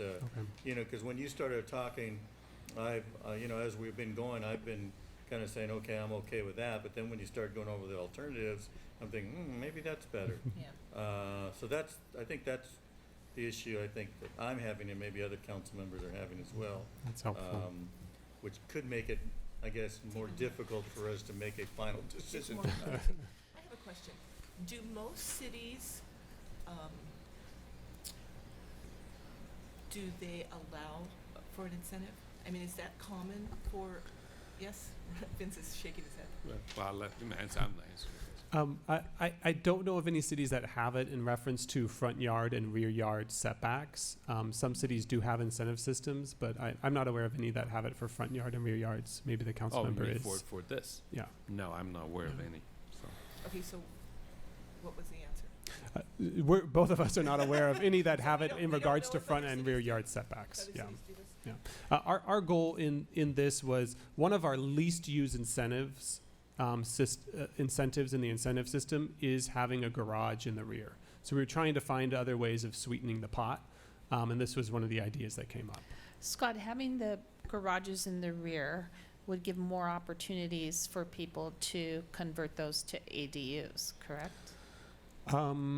Potentially, yeah, that might be a So side effect.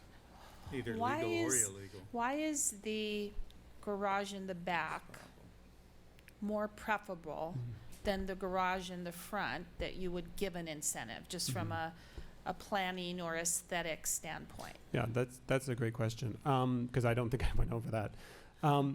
It's so ingrained in us as planners that part of our job is not only just to deal with design, but also to deal with community building. And one of the issues that we have is when the garage is all the way in the front, the living area of the house is in the back of the house. It provides you less opportunity to interact with the community. So you can imagine that's one issue. Another issue is that it puts a lot more emphasis on the garage door as the design feature instead of the front door as the design feature, which is not consistent with most of our neighborhoods, where the front door is the primary piece of the architecture. It helps you with eyes on the street. When you have the living area up front instead of in the back, you have the people using the front of the house more often than the back of the house. Also, one of the issues that we've been finding is that when you have houses that with the garages in the front, those garages and the driveways often become, people don't tend to use their garages to park their cars. They tend to use it for storing a lot of other stuff. And so the cars then get parked in the driveway. And in some of our residential zones, the driveways, the front yards are starting to look like parking lots. Because there's just so many cars parked in the front yard. So it's slowly changing the nature of some of our neighborhoods. So we wanted to provide to you an option to further enhance the idea of putting the garage in the rear. And you raise a good point, because I know when walking around the city, just go out for walks, I've noticed that a lot of people who have the garages in the front do use them as almost living spaces. They'll have TVs out there, they'll have the garage door open, and they'll be having their interaction in the garage themselves. And of course, the cars are parked on the pad in front. They're not using the garage to park their cars. Yeah. I've seen that quite a bit, actually. And so this would try to move away from that. Do we give any incentive for, if indeed community building, you know, one of the best ways to do that is to let people build porches, like in the South. So are there any like incentive for, is a porch considered FAR? The front porch is not considered FAR, and that was done in order to incentivize people to add a front porch. But one of the things about our existing code, which is nice, is that there is an incentive given when people put in a front porch. They're given, it's one of our most commonly used incentives is the front porch incentive. But we don't have that anymore, do we? No, the new, because it's become such a standard part of development in the city, we're moving away from it being an incentive and just being a requirement. I think one thing that may not be discussing tonight is the change in incentives. Okay, Right, so I mean, is it a requirement or incentive? It's no longer, in the proposed code, it's not going to be an incentive, it's going to be a requirement. Put a porch. Yes, because it's basically become old hat for a lot of our designers. They're so used to doing it, a lot of the projects do it, that most people, we just think it makes sense to now take it out of an incentive and put it as a a requirement. certain architectural style doesn't lend itself to having necessary porches, though. But we're making everybody put it in, or? The way the code is written is not so much a porch, but as either a recessment, sizable recessment for the front entry, or to have an entry device as a porch that comes out from the building. So, well, in residential architecture and almost all architecture, one of the key features is that you have to denote the front entrance of the building, the pedestrian entrance. So often that would be with a canopy over top, even from a commercial standpoint, a larger opening, a recessed entry.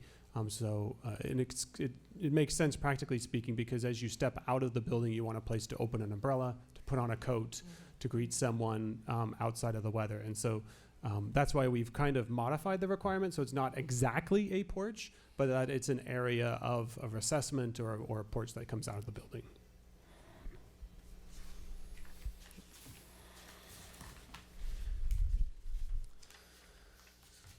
So it looks like maybe we can move to the next one. To the next one, yes. So the next section was the minimum lot widths in the R1 zone. Under the existing code, new R1 lots have to be at least 60 feet wide. However, if the existing lot is 100 feet wide, it can be split into two lots. So you can have two 50-foot lots or two 51-foot wide lots. What we're proposing is to establish a minimum 50-foot wide width for all R1 lots. We think that will help provide consistency. It will limit challenges to the city's minimum 60-foot lot width. It provides additional housing capacity. And one of the concerns we have is that if we set a 60-foot width, that would adversely affect property owners who originally purchased a property at 100 feet, expecting to divide it someday, and they would no longer be required. There were some concerns from council about this rule as well. and that it might allow for additional density in the R1 areas. Unfortunately, we don't have a way of calculating for you the number of lots that this would affect. We just don't have a database that's set up that way. Under the proposed code, what we're proposing is a minimum 50. An alternative would be to just set a minimum 60, or to just keep what we have now, which is a minimum of 60, but allowing someone, if they have a 100-foot wide lot, to subdivide that into 2 lots. So those are your options. But then those people who have that 100 wide are gonna say, well, how come I can't do 60? They can't do 60 and 40. No, they can't. Yeah. They have, yeah. So Well, but they can still divide into 2 lots, 50 feet each. Yeah. Yeah, Under under alternative the- J, under they the can current. subdivide to 2. Under current, yeah. Yeah.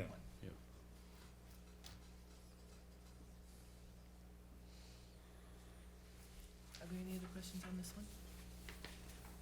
Okay, hold on one second, let me, Okay. okay, so, it's okay. I Okay, know so it's a lot. alternative J, how is that different from the existing code now? That is the existing code. That is the existing Yeah. code? Okay, I'm looking at it, so, Yeah. so alternative J is the existing code? Correct. Okay, and the proposed is to just go 50 feet minimum width for all new R1 lots. Right. But also setting a 60-foot width, oh no, there would be no more 60-foot widths then, I guess. That's right. The proposed code would just be 50-foot minimum, no matter what. Okay.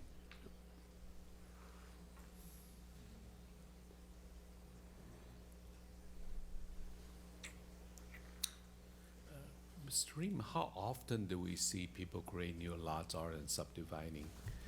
I mean, Sorry, say that again? yeah, I mean, we don't normally see people creating new lots except through subdividing current lot, or doing flat lots, which is a different set of regulations. We don't have, I mean, Campbell City is built up city. We don't have too many people buy a big piece of other properties, converting it, and then start, subdividing into a bunch of small lots. We really don't have too much of that, do we? Not too much. We had since I've been here, we've had 2 subdivisions where we took a large lot and divided it into 6 sub lots, both Saunders Circle and Dupuis. In that case, then, if we had this under the new law, then they can have more units. Potentially. Okay. Potentially. So But just to be clear, the unit count is set by the density. The the code zone. sets density, right? Yeah.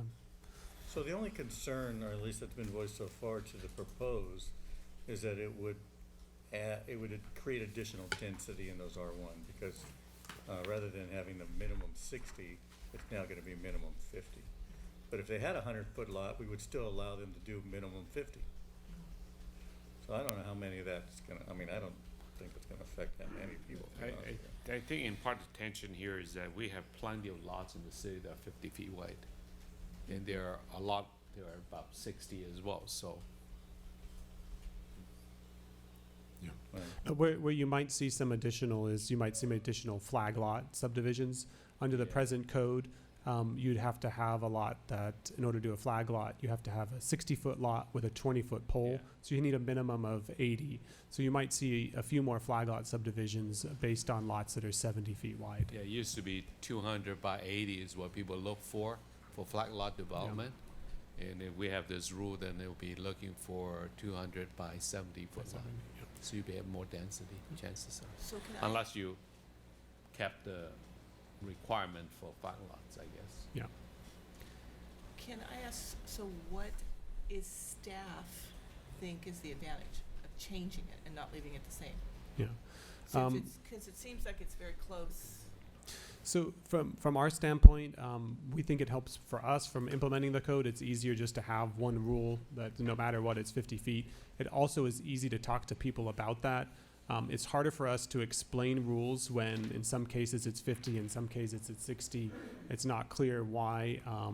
And then that might be then challenged. Someone could ask the council to come back and revise it. So that it would help with those challenges. It would help us provide additional housing capacity with our regional housing needs assessment numbers. So I think those are some benefits. But it would increase density though. It would. And I think just for consistency alone, I think, as you say, having different numbers all over the place. So. All right. Okay. The last section was underground parking in the R3 zone. So under the existing code, the code was originally written discouraging subterranean development and semi-subterranean development. The existing code results in developments that are dominated by driveways and not by open space, and we wanted to try and change that. We do have, when we adopted the new housing element, we had to increase the minimum, we had to establish a minimum density requirement. What that minimum density requirement did essentially was push the parking underground. So we have actually applications in for 2 developments that because of our minimum density requirements, they're having to push the parking underground in order to fit all the units on site. So this is what's happening right now. What we're proposing is to place the parking underground and center the units instead of around a driveway to center them around a garden courtyard. There were concerns from the council about the additional added cost to development in order to do this subterranean program. Under the proposed code, what we're trying to do is balance the higher cost of this design we have provided for some higher maximum density numbers. So the density's gone up under the general plan from 30 units per acre to 36 units per acre. We're trying to remove the minimum density requirement that forces underground parking. And this type of development, so basically what we're trying to provide is people a choice. You can reduce your density and not do underground parking, or if you want to achieve the maximum density, then you need to put your parking underground most likely. We wanted to demonstrate to you that this type of development is feasible. We have 2 projects that have already been submitted. One will be going to Planning Commission likely Tuesday night, next Tuesday. And we also know of another designer who is on contract to design another project on the west end of the city under these rules. So the argument for is that basically to offset the higher cost of developing an underground, because I remember when we discussed this when it was related to our parks and the Alpha Beta lot, that underground parking can be very, very expensive. And so to offset that, we're proposing to the developers, okay, if you go with this way, we'll allow you to have a higher density. In other words, more units or more space on that particular location, which of course then could be offset by additional rents or whatever, or value of the property. That's correct. Is that correct? Yep. Okay. And to me, I think the over time, that is really a big plus to them, because those additional costs will continue flowing in. I mean, the additional income will continue to flow in, whereas their costs, once they're done, they'll know what they are. And I don't know how long it's gonna take them to recover, but they can always figure that out, I suppose, when they pencil in the development, how long is it gonna take to recoup that cost perhaps with the increased density. So it's kind of a win-win situation, it sounds like to me. Okay. Question, Madam Mayor. If the developer had choose to go all on-grade parking, you said they'll have to live with a lesser density. Would there be a density that is comparable to what they have today, or would that be reduced density? It would probably be, this is just my best guess, it would probably be less than 20 units per acre. The minimum density requirement we have today is 20 units per acre. Under that rule, we're seeing projects that have to put in underground parking. So they would probably have to drop the density even lower. Yeah. But there are plenty of projects currently that don't have this. So they actually develop less than the maximum density then? I'm sorry, say that again? Because we haven't seen too many underground parking, too many projects with underground parking. So Yeah. the projects that have been built so they would be under the maximum density then. In some cases, where we find this really coming to a head is on the smaller lots. Right. We have a lot of small R3 lots on Rosemead and Temple City Boulevard, and that's where we're seeing a lot of the trouble. But we're not offering that incentive at this point, No. so that's why you wouldn't see them. In this case, in the two cases where we have subterranean parking, we're having to perform a zoning variance in order for them to get approved. But in with the fact. proposed change, you wouldn't have to do. No. Zoning variance to add density? Not for density. We didn't want to give a variance for density because it is a goal of the state to build housing, and we didn't want to be seen as opposed to that goal. So it would be for permeability. Mm. Okay, thanks. I have a question, Madam Mayor. If, in the context of the two projects you mentioned that are in the pipeline, if they were to follow staff's proposed changes to this, what would the net effect be on that development? Would it allow them to, would it decrease the density of what they're proposing, or would it increase it? I'm not sure, to be honest. It would result in a different site plan. I'm not sure if it would result in any change to the number of units. Oh, I see. You Okay. know, I guess that's more of a function of the physical constraints of that lot, right? Yeah. Okay, never mind. But basically what you're looking at is if they were allowed to do it, we're letting them Yeah. do more units, but of course, there's other factors. Yeah.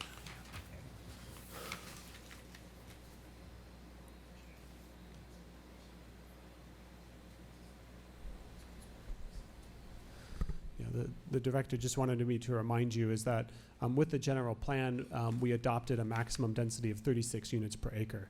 One of the proposals is that under the present code, our R3 zone only allows 20 to 30 units per acre. So you can start to see why we have a difficulty here. Under the zoning code, the maximum today is 30 units per acre. The minimum is 20 units per acre. But under the general plan, they should be allowed to build 36 units per acre. So this is one of the reasons why we're trying to make some modifications tonight. Yeah. And with the underground parking, they would feasibly be able to do that. Yes.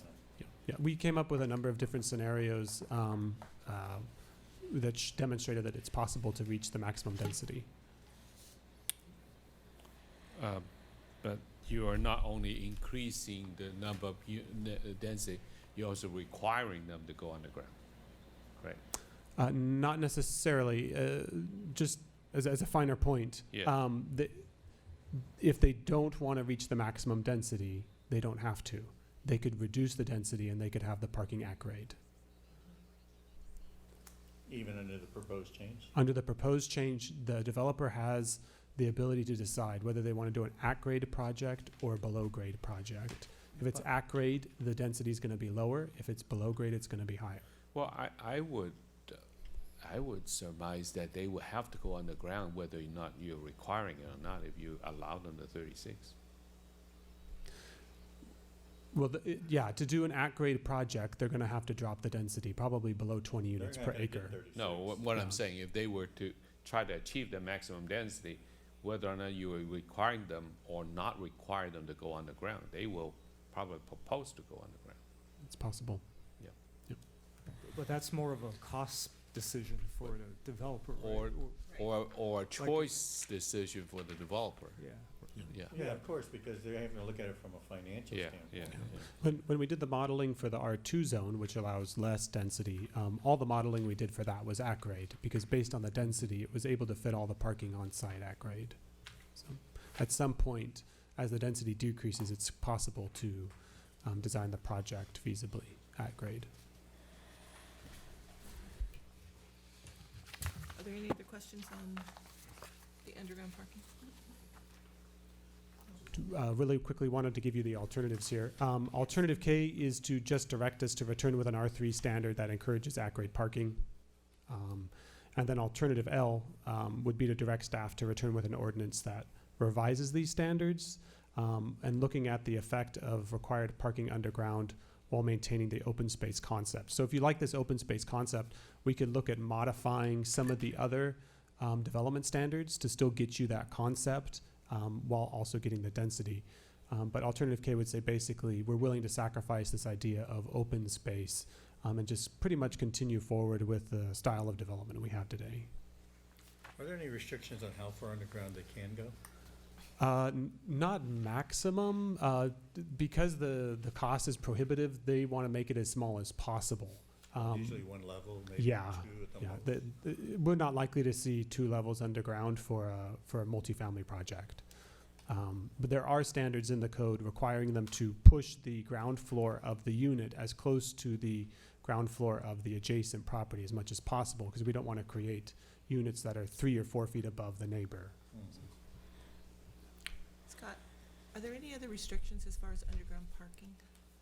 As far as, can it be next to anything, or does it have to be, I don't know. I'm just wondering, because we don't deal with underground parking very much. Oh, you mean in general? Are there any general. building constraints that you have? Not that would strictly affect us. I can't think of anything. In my history, I've reviewed projects in other cities with underground parking and haven't run into any problems. Yeah. I know Pasadena has quite a bit of underground parking. Yeah, and even in San Gabriel, we had a few projects built. I'm just, like I said, I'm just not familiar with it, because we don't have it. Right. Nor do we have people really request it. Not so far. Well, not so May far. change in the future. I know. Thank you, Scott. Sure. So that was the last section of my presentation. So I was just going to end with our recommendation tonight is again to adopt the addendum to the EIR, introduce for first reading, and then schedule for an ordinance. But you may have some changes you want to make based on the alternatives we presented. So we'll wait for your input and figure out how to move forward from here. So point of clarification to our city attorney, I'm sorry, Dave. No, is no, that go okay? ahead. So unless we adopt the proposed changes the proposed changes as recommended by staff, we can't do the first reading, right? That has to come back?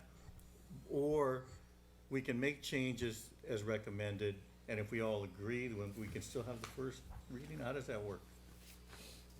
I mean, what can we do tonight, or, 'cause, Mr. Reimers, I just want to be sure about what went to commission and about what might have to go back, or, so maybe you can help me. It would be generally my conclusion, but help me work through what the commission saw, that if the council adopts the recommended zoning code update, obviously that can move forward. At the same time, because the commission, in hearing what the changes would be, reflected on the now current zoning code, if the council adopts any alternative that retains what's in the current zoning code, that can move forward. What would have to go back to commission would be any of the alternatives that are not the basic zoning code update and not a return to what's currently in existence. Yeah, I agree. Okay, thank you, sir. Okay, did everybody understand that? So, Yeah, I think that's what for I was asking. example, Mr. Mayor Pro Tem, page 5, with the alternatives on the height. If you simply adopt what's being proposed, that can move forward. Correct. If you request alternative C, that can move forward today. Because that's what the existing code is. They've already Correct. seen Yeah. it, and then what will come back to you would be a second reading, and the language would be tweaked to, the language in the update would be tweaked and redlined to But if show we you that select that's A been or done. B, then it has to go Then back. that's gonna go back to the commission, All right.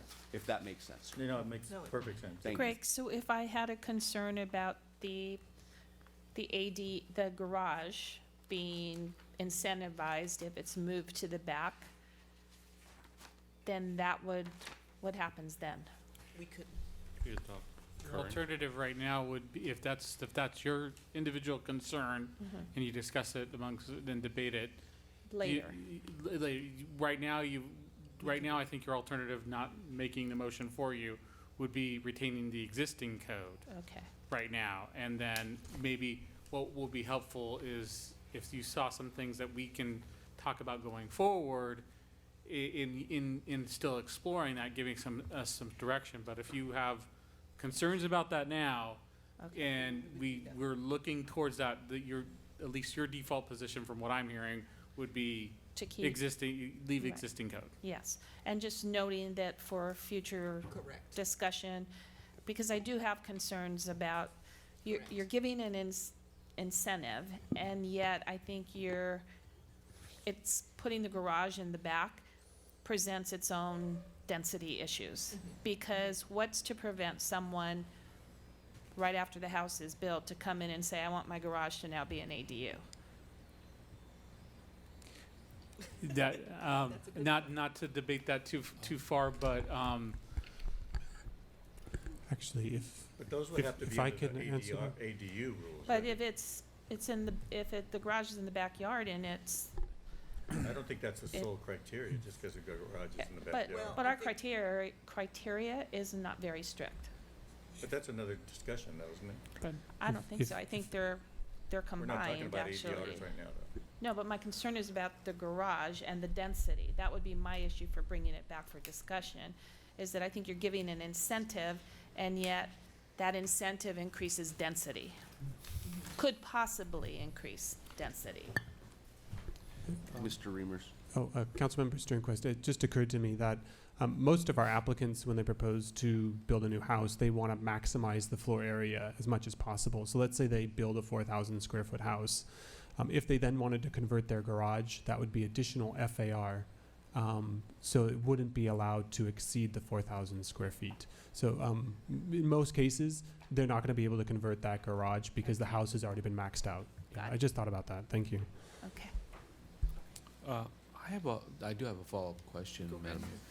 Mr. Reamer, speaking of incentives, are the newly proposed incentives that replaces the current incentives, are they only for the pushing the garage in the back? Is that the only? Are there any other places where putting the rear yard, putting the garage in the rear, would give additional incentives or result in additional incentives, other than the fact that they don't have to, other than what we just discussed tonight? I'm going to try to answer your question, although I'm not sure I understood it. So we do in the R1 code, we do provide an incentive for a detached garage in the rear, and that incentive is 300 square feet. Okay. Yep. All right. So you have answered my question. So Okay. there are other places. 300.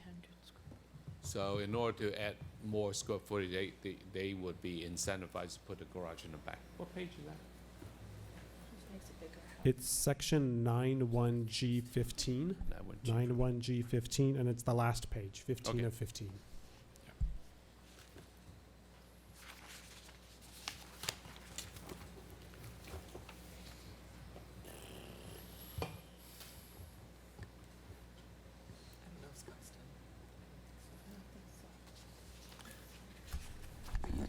Yes, I'm finished. I was just going back to okay. the alternatives in case you wanted to go through section by section. Okay. So that's up there for you. Actually, before we do that, because that, I think, is going to lead to council discussion, we probably need to open for public comment and then bring back the section by section for actual discussion so that you can begin a more free-flowing discussion and not have to limit yourself to questions. Excellent. Thank you, ma'am. Okay, thank you. I'm going to go ahead and open public comments.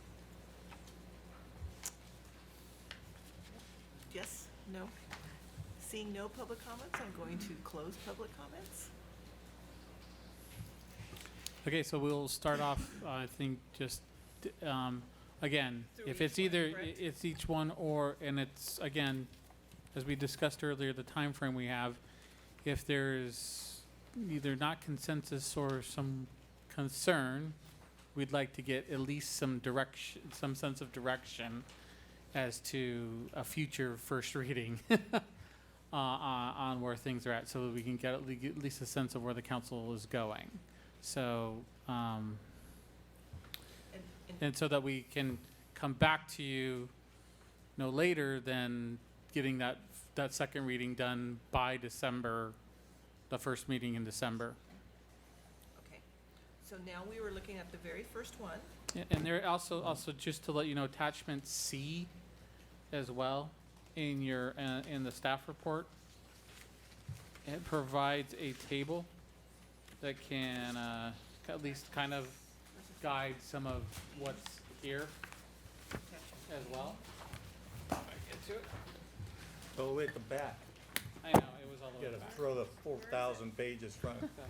But it is definitely, it's a two-page summary of the alternatives Oh, that you yeah. can follow. So as we well. don't have to go through all the pages, they're all So you don't right have to go there. through all the pages. If you want to just Yeah. look at attachment C, that can help guide any direction, discussion, or any Okay. that we have going forward. So. All right, so let's take the very first one, which is the building height. But you know, the only problem I have with attachment C, I'm sorry, is that it doesn't have the staff proposal on there, it just has the alternative. What Mr. Reimers can go through is just remind us. No, I don't, I've jotted my notes down, Okay. so I'm just saying it's a good list, but it doesn't have it all there. Okay, sorry.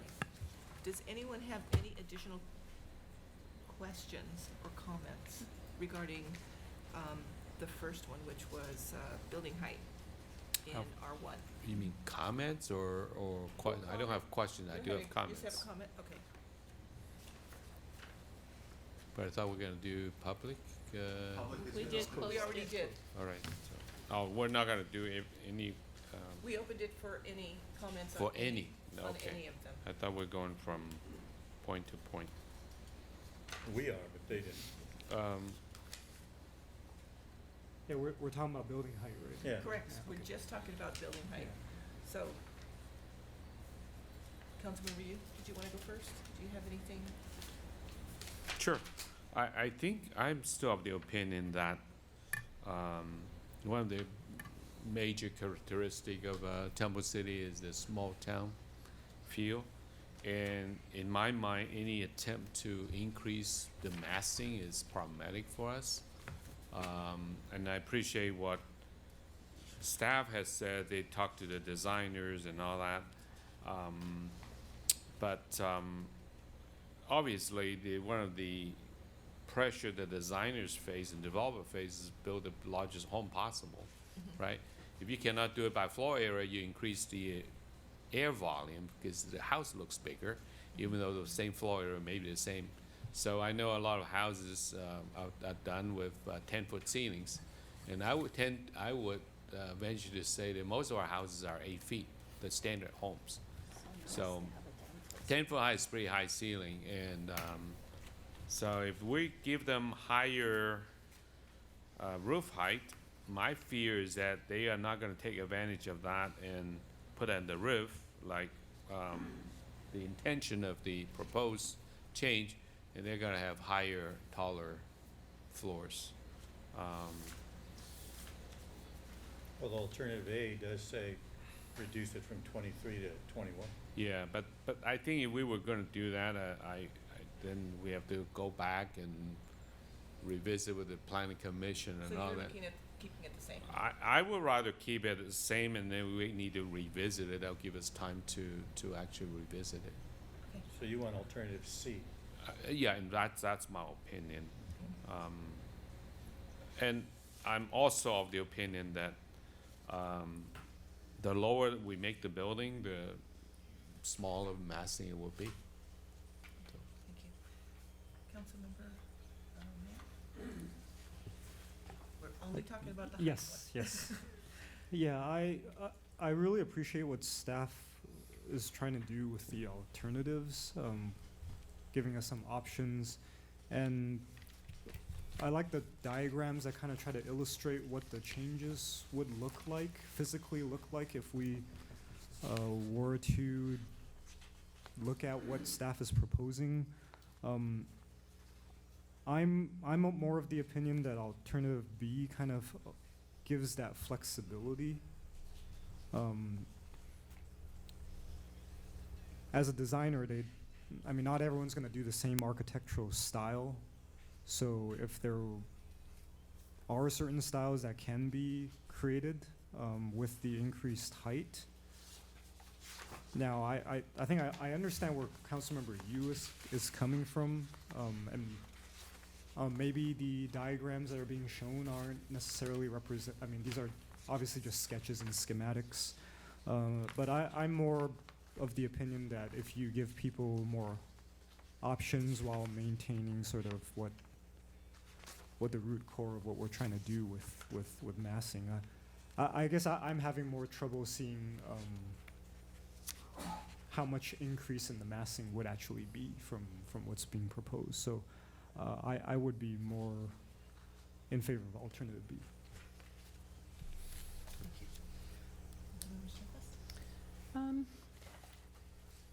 For some reason, I thought initially we had thought about moving it from 26 to 28 and not really going to 32.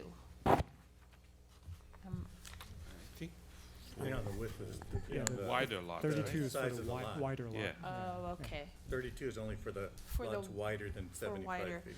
From looking at the diagram, I don't have a problem with the height ceiling being increased. I mean, I don't think you're really going to notice the difference that much when driving by.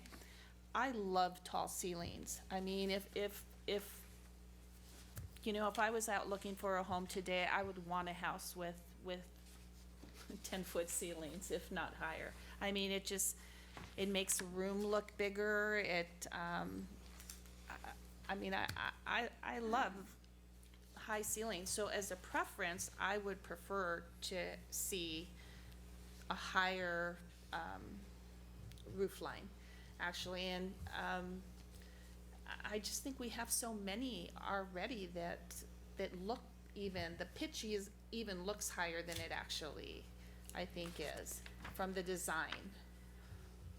Like, you can build a Cape Cod home, and it would be harder to do it on a 26-foot height. And they're beautiful styles of homes. So I think you limit the architectural style more if you have a lower, what is that thing called, pitch? But didn't I just hear, may I just ask a question? Didn't I just hear you that you said you have problem with some of the I current have height? problem with density and I'm not talking about air density. I'm talking about land density. The amount of buildings on a particular lot. I have less of a problem with air density because we're hoping to have mixed-use projects in our city anyway. So, I mean, if we're looking at mixed use, that's airspace. That's taller buildings, I mean, that we're talking about. So, I mean, in the bigger picture, I don't think 2 feet is going to make that big a difference, and I'd be in favor of staff's recommendation. I don't know, my iPad died, so I don't know what number. No, that's not an alternative. You're Oh. okay with the staff recommendation? Yes. Oh, you're okay That's with the the staff. fourth option? That's the fourth. Yes. Yes. Okay. But that will Okay. also go to 32 feet as well. But that's on a Okay. bigger lot. Yes, that's the staff recommendation. And I concur with Councilmember Sternquist. I'm okay with staff's recommendation on this particular issue. I think it makes a lot of sense. There's good rationale for it. I believe that, adding to the different architectures, allowing the designers and the developers to do those things. I understand where Vince is coming from with the small town atmosphere. I don't know that this was gonna have that big of an impact on that. I really don't think it will, but, I mean, that remains to be seen. But I think there's some good reasons for the changes. Although, I also agree with Council Member Mann, I would be okay with alternative B as well. The only problem I have with alternative B is, as we discussed, it creates a little bit more bureaucracy in that we now have to come up with the styles of architecture that are gonna qualify. That's additional work, additional discretion. I don't know, maybe it's my legal background, but I like to keep laws and ordinances as simple as we can, as straightforward as we can, without too much interpretation. And then, because what happens eventually is once you start creating lists of things, those lists kind of take over the rule. And now, you almost have to start over again. So if all things being equal, like I said, I would not oppose alternative B as a backup, but my choice at this point would be okay with with staff's recommendation on this particular issue. Thank you. You're welcome. Okay. I have to agree that I like staff's recommendation. And basically, it's because it is giving our designers more flexibility. I can say that this diagram was very helpful, and all of the diagrams in this report, so thank you very much. I'm a very visual person, and it really, you know, for me to be able to see it, especially from the different angles, from the ground, from the aerial, it really, to me, it just showed that there was a very slight difference. I didn't notice an enormous difference. So I would have to agree with staff on this particular one. I've seen some beautiful houses lately, I really have. But, you know, I also see beautiful houses in other cities, and I think, why don't we have that? Why aren't we bringing that in? So I would go with staff's recommendation. Okay, Brian, are you keeping track? That's what Mr. Murphy and I were just talking about. Okay, so now we can move on to the next one? We heard from the council there, we can definitely move on to the next one. Okay, the second one is the living area. From the lot FAR and R1 zones. Okay. Front of the lot. Front of the lot, far in R1 zones. William, or, sorry, would you like to start? Sure. Or William. You'll answer to William. Sorry. So- It's getting late. Yeah, so I appreciate staff's motivation for changing the existing code. I do agree it's kind of confusing. Even with an engineering background, I could see how that gets a little tricky and hairy when you're trying to plan check and review for a 40-degree encroachment plane. And I also want to thank staff for one of the alternatives, because I think, at least from my perspective, balances the concern of penalizing wider lots, and that would be alternative D for dog. I think that's I don't want to call it a compromise, but I think that's kind of like a sweet spot that kind of addresses the problems that staff has brought before us, but also addresses some of the concerns that we had talked about at our last meeting. So I'd be in favor of alternative D. And want me to go to just the opposite order? I was going to. Oh, okay. I'm gonna try to mix it up. Okay, Councilmember, you? I am okay with alternate D, but I'm more in favor of a mixture of D and E. That's why I asked Mr. Reamer. I mean, if the whole point is to give designer choices, I think this will help to give them choices.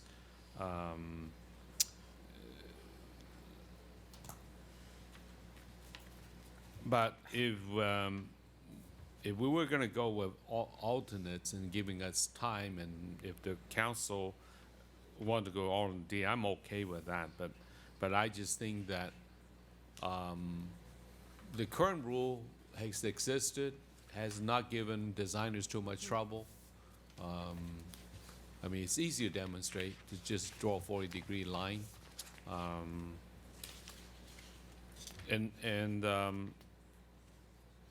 And these rules were provided to us, or at least at the last major zoning code, the residential design guidelines about 10 years ago. We have decided on these, and the whole point was to break up the massing, to give a little visual cone that at an angle, so that give more sunlight, less shadow, and all that. So I'd like to able to allow the designers, they so choose to still do the current one if they don't want to, provide the other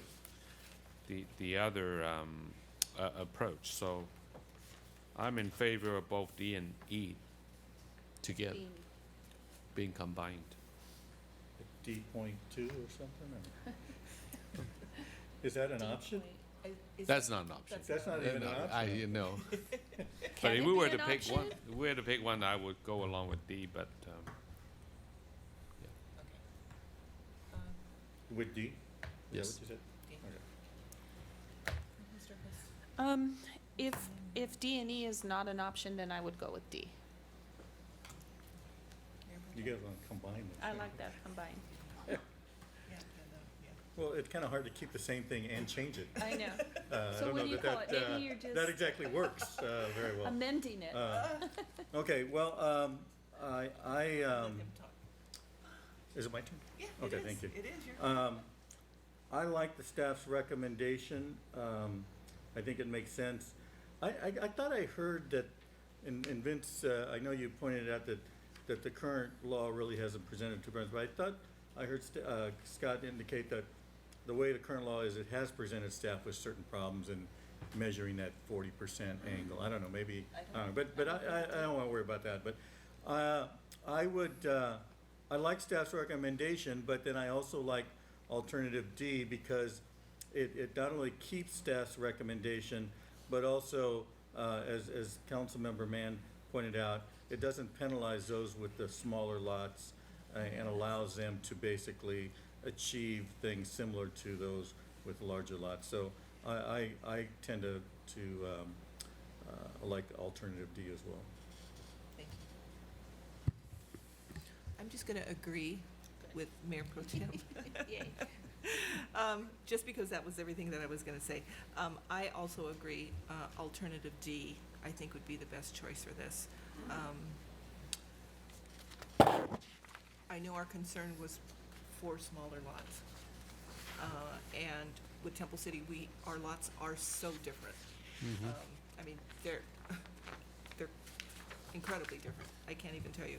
So anyway, Just real quick, by the way, this one, I don't know about you, but all of you, but this one gave me the most difficulty understanding it. yeah, it did. And trying to figure it out. But I want to thank Scott for explaining it in a way that it Yeah, finally thank started to sink in a little bit. And, you know, these are, You're right, these are it was- difficult things for someone who's not, of course, you know, Vince, he probably can do this in his sleep, but the rest of us, you know, aren't used to any of this kind of stuff. But yeah, thank you for doing that, by the way. Thank you. And I agree, and this was the most difficult one. Okay, so you got it. You got it, right, Brian? Yes, Okay. We're know listening you're and over there Mr. sidebarring. Murphy and I are absorbing and then We're working on the process at the same time that we're hearing your decisions in your So, direction. Madam Mayor, Excellent. I think there's sidebars going on over Yes, there, ma'am. Mr. Murphy. may I ask, well, yeah, And to Councilman Mann, I think the word compromise actually was a perfect word to use for alternative D. I think it is a compromise, and I think it's a very good one, because it does recognize that certain lots have a different nature, and that a compromise is necessary for those, and I think that's good governance. so Madam Mayor, may I ask a question of the city attorney? So this absolutely, we have to stick with the alternates, there's no other way, right? But if we pick the alternate, I thought we have to come back anyway for the first reading, so why can't we combine certain things if we like to have two or both of them? No, but I will. If something can be verbalized to the point that Mr. Reimers can easily can easily revise the code, and get it back to you in a timely manner, sure, we can do that. Alternate D, for example, as you've all just discussed, relatively simple to use the definition of shallow lots that's being created and state that shallow lots can have a maximum front of the lot FAR of 0.4 rather than 0.25.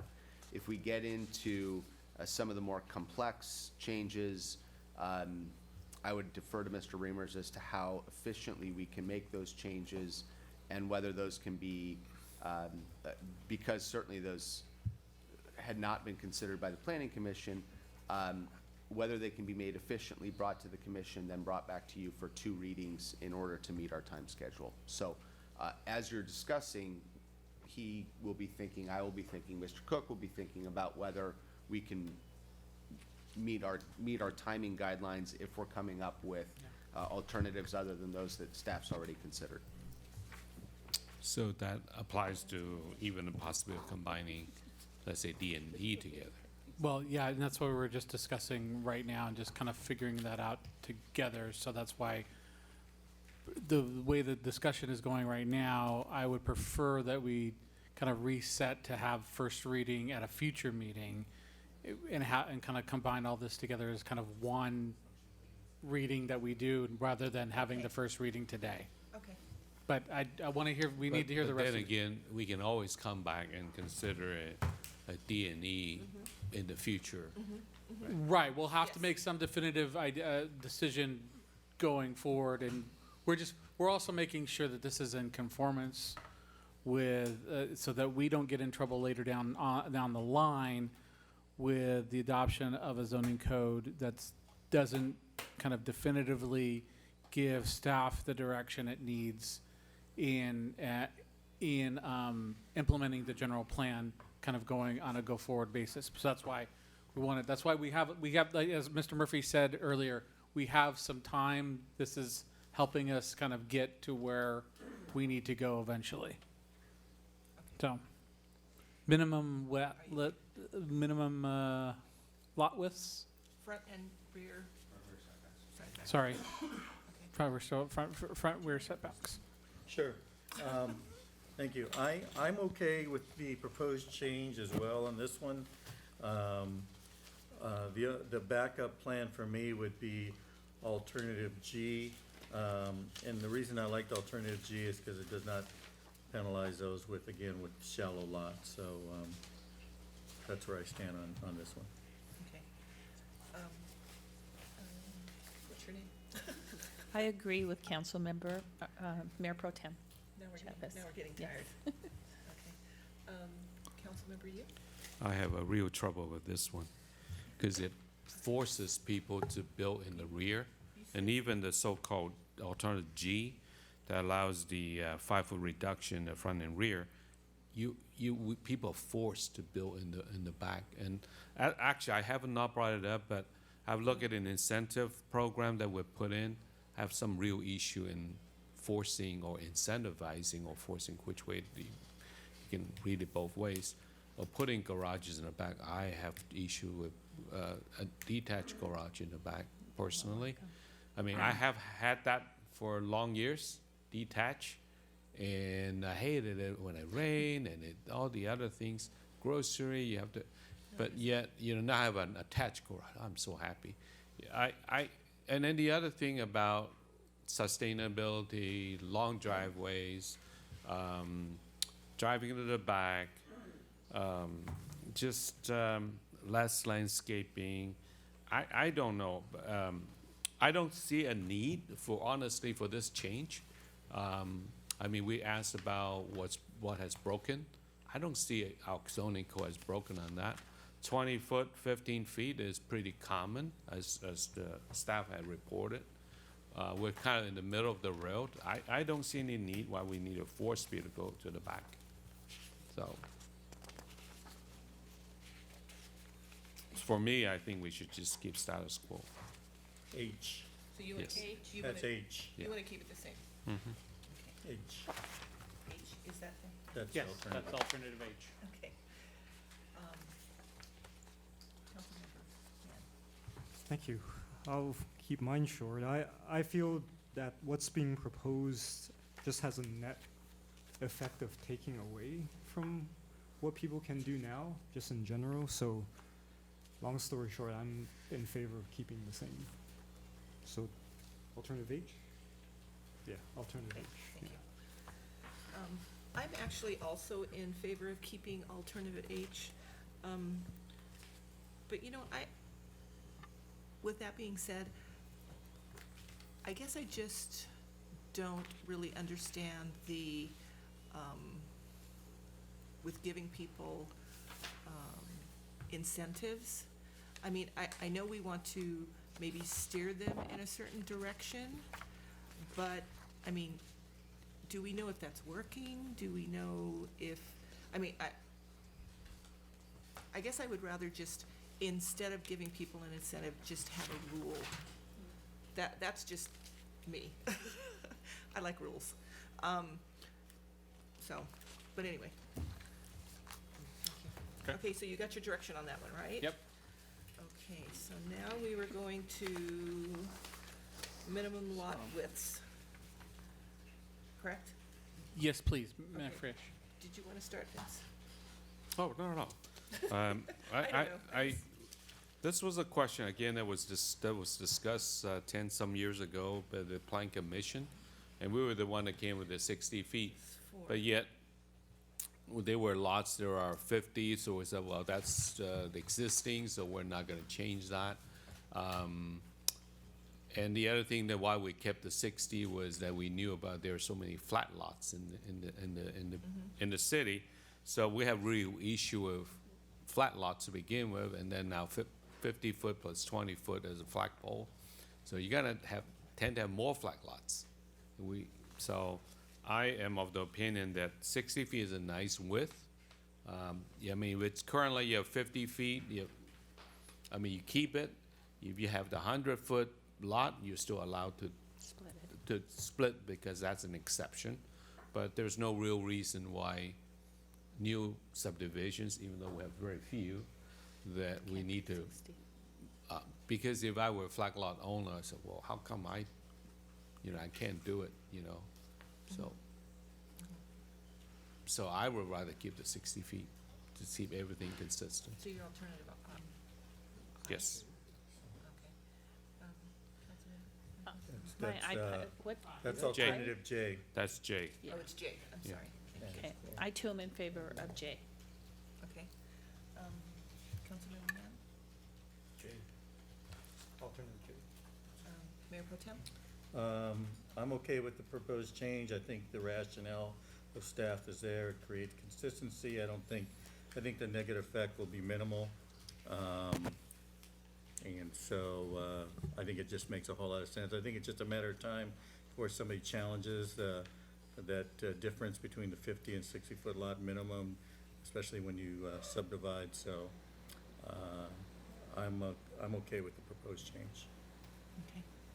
And I actually like alternative J.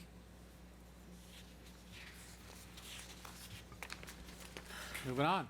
Okay, we're done? One more. No, one more. Oh, yeah. One more. What's Underground the last parking. choice we have? Underground parking, Yeah. okay. The big one, I know, underground parking. How about, Councilmember Mann? You wanna start with that?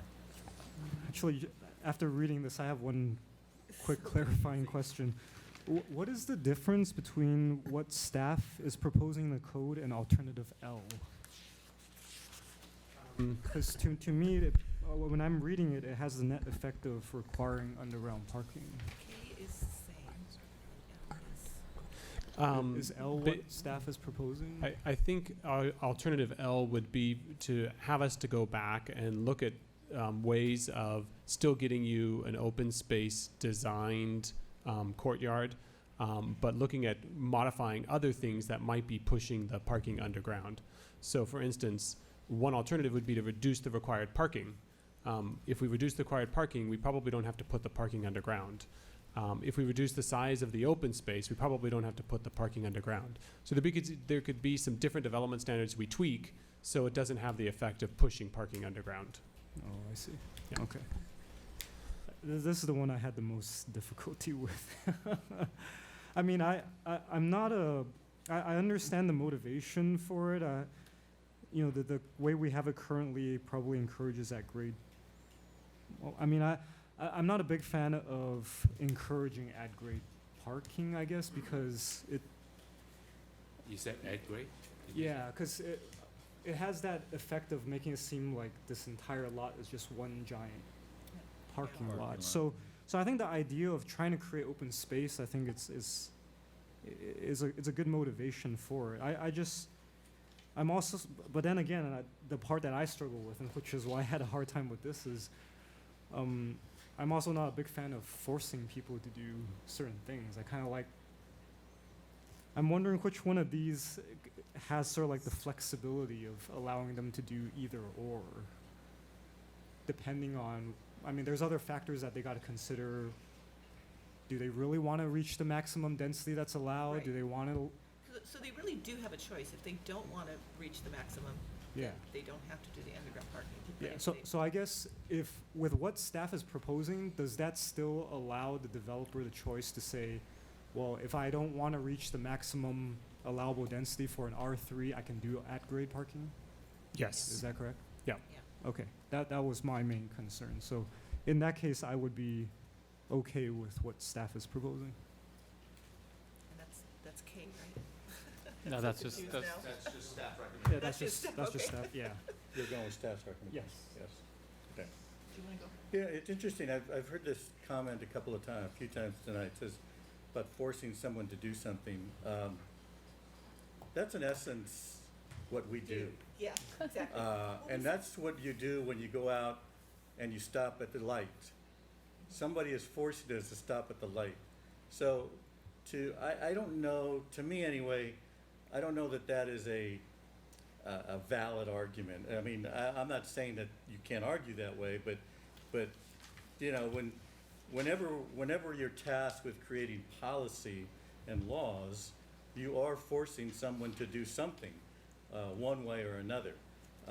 And so, to me, I'm not sure that that's a determining factor. But besides that, as far as underground parking is concerned, you know, we've always talked about this before. We have very limited open space in our city, very limited open space. And to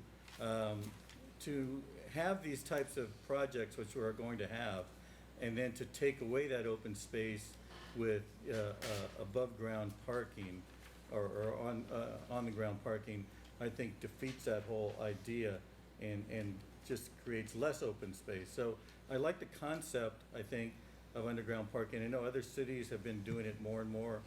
I know in driving to my office in Pasadena, although, you know, it's not always a good example because Pasadena is a different type of city, but pretty much every new development there, especially these R3 developments, all have underground parking. You rarely ever see the ground parking anymore. I like the way that the staff's recommendation balances the higher cost to the developers with the higher density allowance. And although I could live with alternative L, I think I'm okay with the staff's proposal. I think it makes sense. It sounds like there's already been a couple of developments that are moving forward with that. And I think once that is put into law, I think developers will see the you know, the good thing that can happen from this. And again, it's always a financial decision that they have to make, of course. So I would go with staff's recommendation on this. Okay. Councilmember Yeo? Thank you, Madam Mayor. Actually, I never really understand this one. I mean, in some sense, it reminded me of the Garden City ordinance in Pasadena, which personally I have designed a couple projects with. I'm not a big fan of parking garages facing the street and that kind of inhuman environment. Yet at the same time, I'm not a big fan of underground parking too. I find them kind of awful, unsafe. And then also, as you are driving on the street, especially if you're a narrow lot, you see this deep depression going into the ground. I just not in favor of that. However, I guess my difficulty here is that I think developers is going to decide whether it's underground or not underground if you allow them the density. I would venture to say if you allow them the increase in number of in density, they will, if they want the higher density, will invariably go to underground parking. But yet at the same time, if they don't want the underground or they lower density, they're going to do without the underground. I actually am more in favor of just increasing the number of units and not requiring whether underground or not underground. Let that be a choice to the developer. So it's not exactly an alternative here, but I think it sounds almost like an L here, except the word that have the effect of requiring, or maybe that have the effect of encouraging, maybe a better word. So I understand and appreciate what staff is doing, and I agree with Mayor Pro Tem that we want more green space. So, I mean, but yet I think at the end of the day is the economics. As much as we think that we want to regulate in the public's best interest, but I think when it comes to multifamily housing, the cost of housing is very important, and I think I mentioned that last time.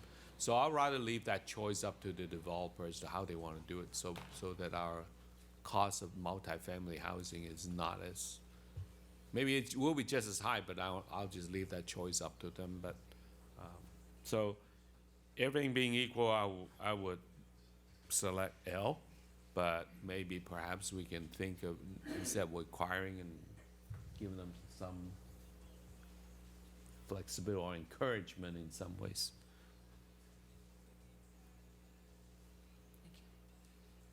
So you like a variation of L? Yeah, a variation of L, yeah. I'm good with a variation of L to allow them to have the choice. So what would you put instead, Scott? Well, we would come back Right, so here's the, Isn't that what L is essentially is? here's the a question. variation? L. They still have to come back and decide what those variations I are. think, right, I think L may be a bit misunderstood.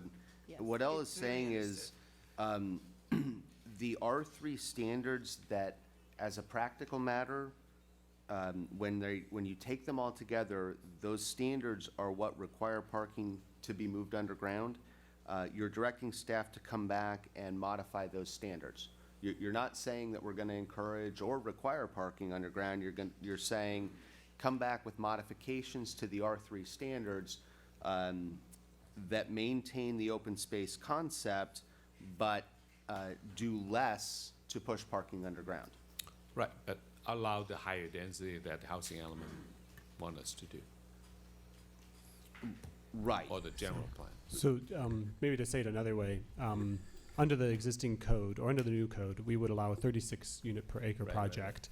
Look at that, and then come up with an open space type project that doesn't have underground parking. And then tell you what those standards would need to be. So, okay, I mean, okay. in my mind, they will most likely go underground anyways, if they want. I mean, but that would be the developer's choice. Oh, okay, so then, under both, well, I think the net effect of L would be to reduce the standards applicable to R3 to make it less likely that they'd go underground. But you would get projects that wouldn't be as high quality. Because you'd either lose some green space, you'd have increased height perhaps, which would have more of an effect on the neighbors. Mr. Reimers, maybe help me with some of the other. Less parking, where you'd only require one parking space per unit instead of two. As between the staff's recommendation and alternative L,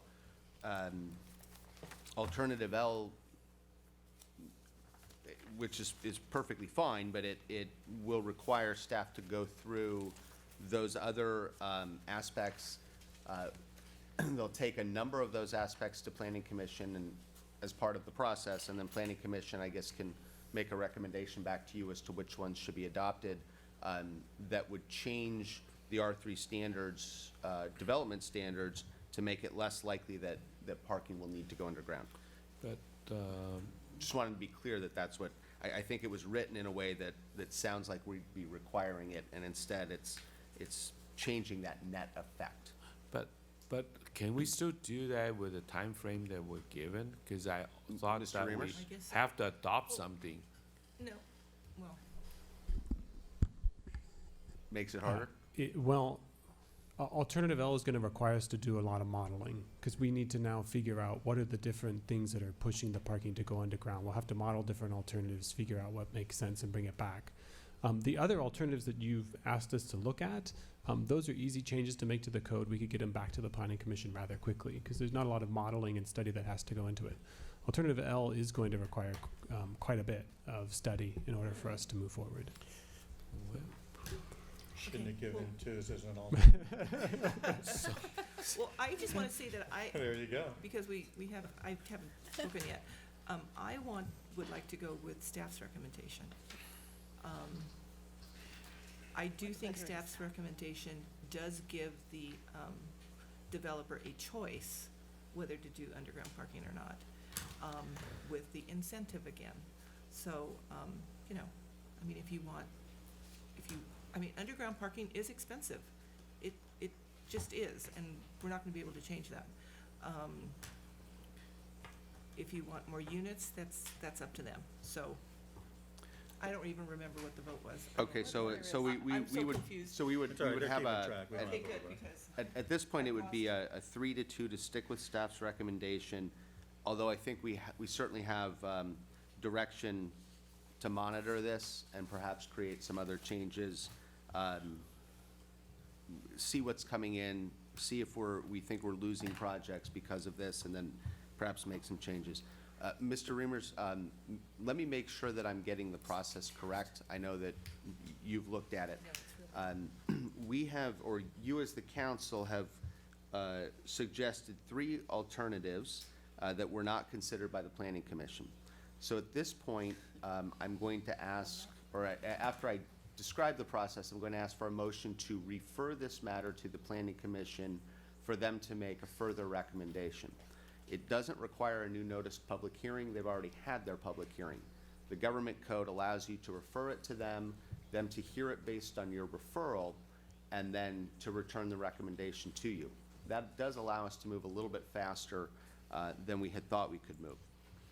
So it will go to them. They'll make a recommendation on the 3 alternatives, either your yes, council, we agree, or council, you might want to consider something else.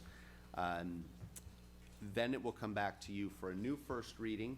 Mr. Reimers and his staff will have incorporated the changes discussed tonight, the alternatives. You'll have a nice new draft ready to go. You'll have a first reading, which would have to be a new notice public hearing because it would be a new first reading, and we're not sure exactly what date that'll be yet. Then you'll have your second meeting, and then we'll be ready to go. Mr. Reimers, is that correct? Or have I missed something? Yes, that's correct. Thank you, sir. okay, so I need a motion for it to go back to planning? Motion to, Based on the direction we've heard tonight. So moved. Second. Can I get a roll call, please? Councilmember Mann, Yes. Councilmember Sternquist. Yes. Councilmember Yu, Yes. Mayor Pro Tem Chavez. Yes. Mayor Fish. Yes. Thank you.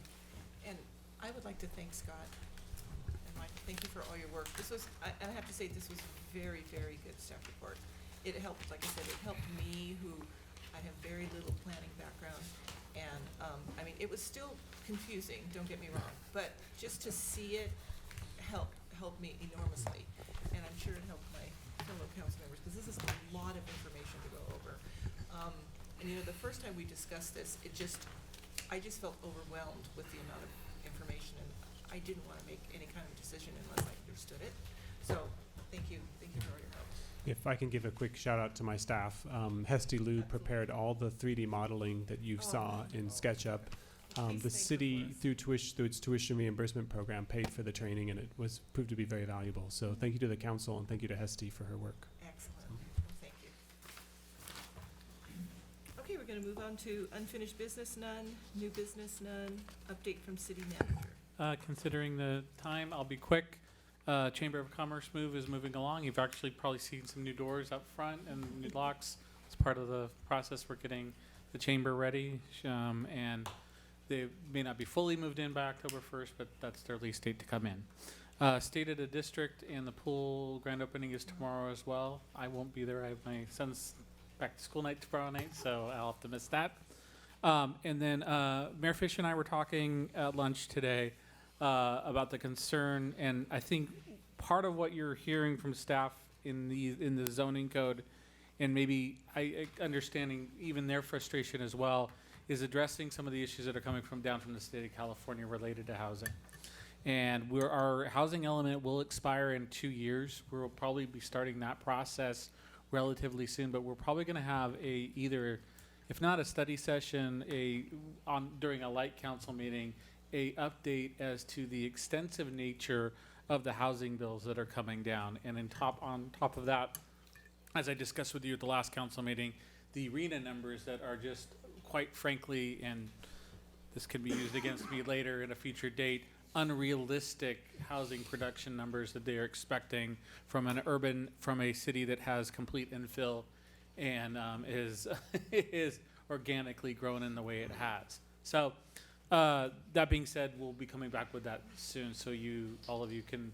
I know many of you are paying attention to that independently and watching that, but to hear from maybe some experts and others as to what some of the concerns are going forward.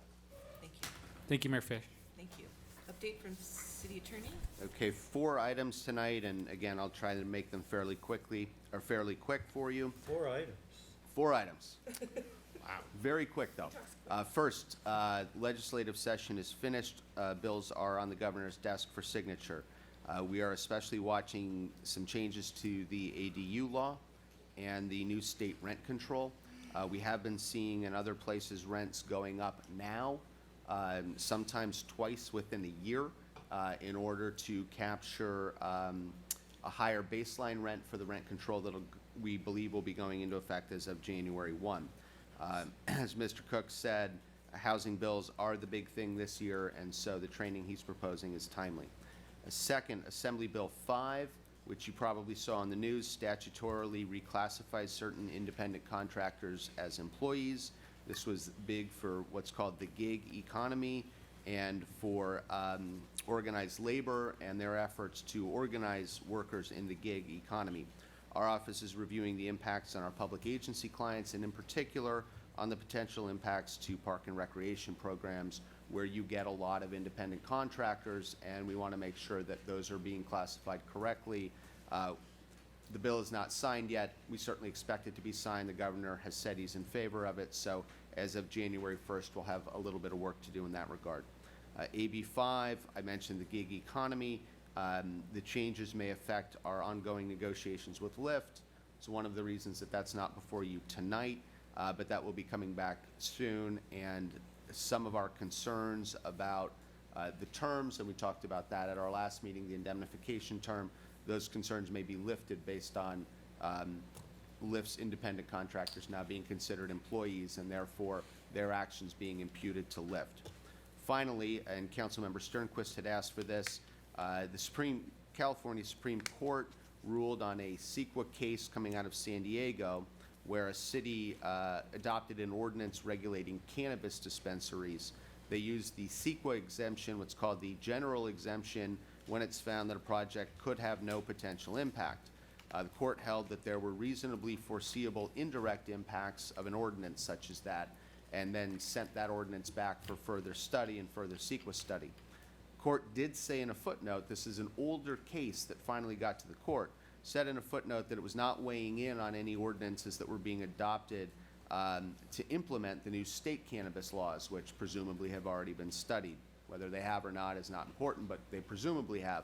So that case probably has little long-term impact on us, does have an impact in terms of the court talking about reasonably foreseeable indirect impacts, which is something we're going to have to look at for all future ordinances and for other future developments.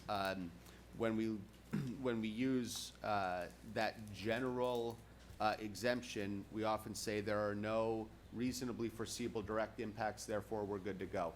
The extension to indirect impacts is actually much more important from a legal point of view than was the cannabis ordinance itself, which was the sexy part of it that caught all of us at first.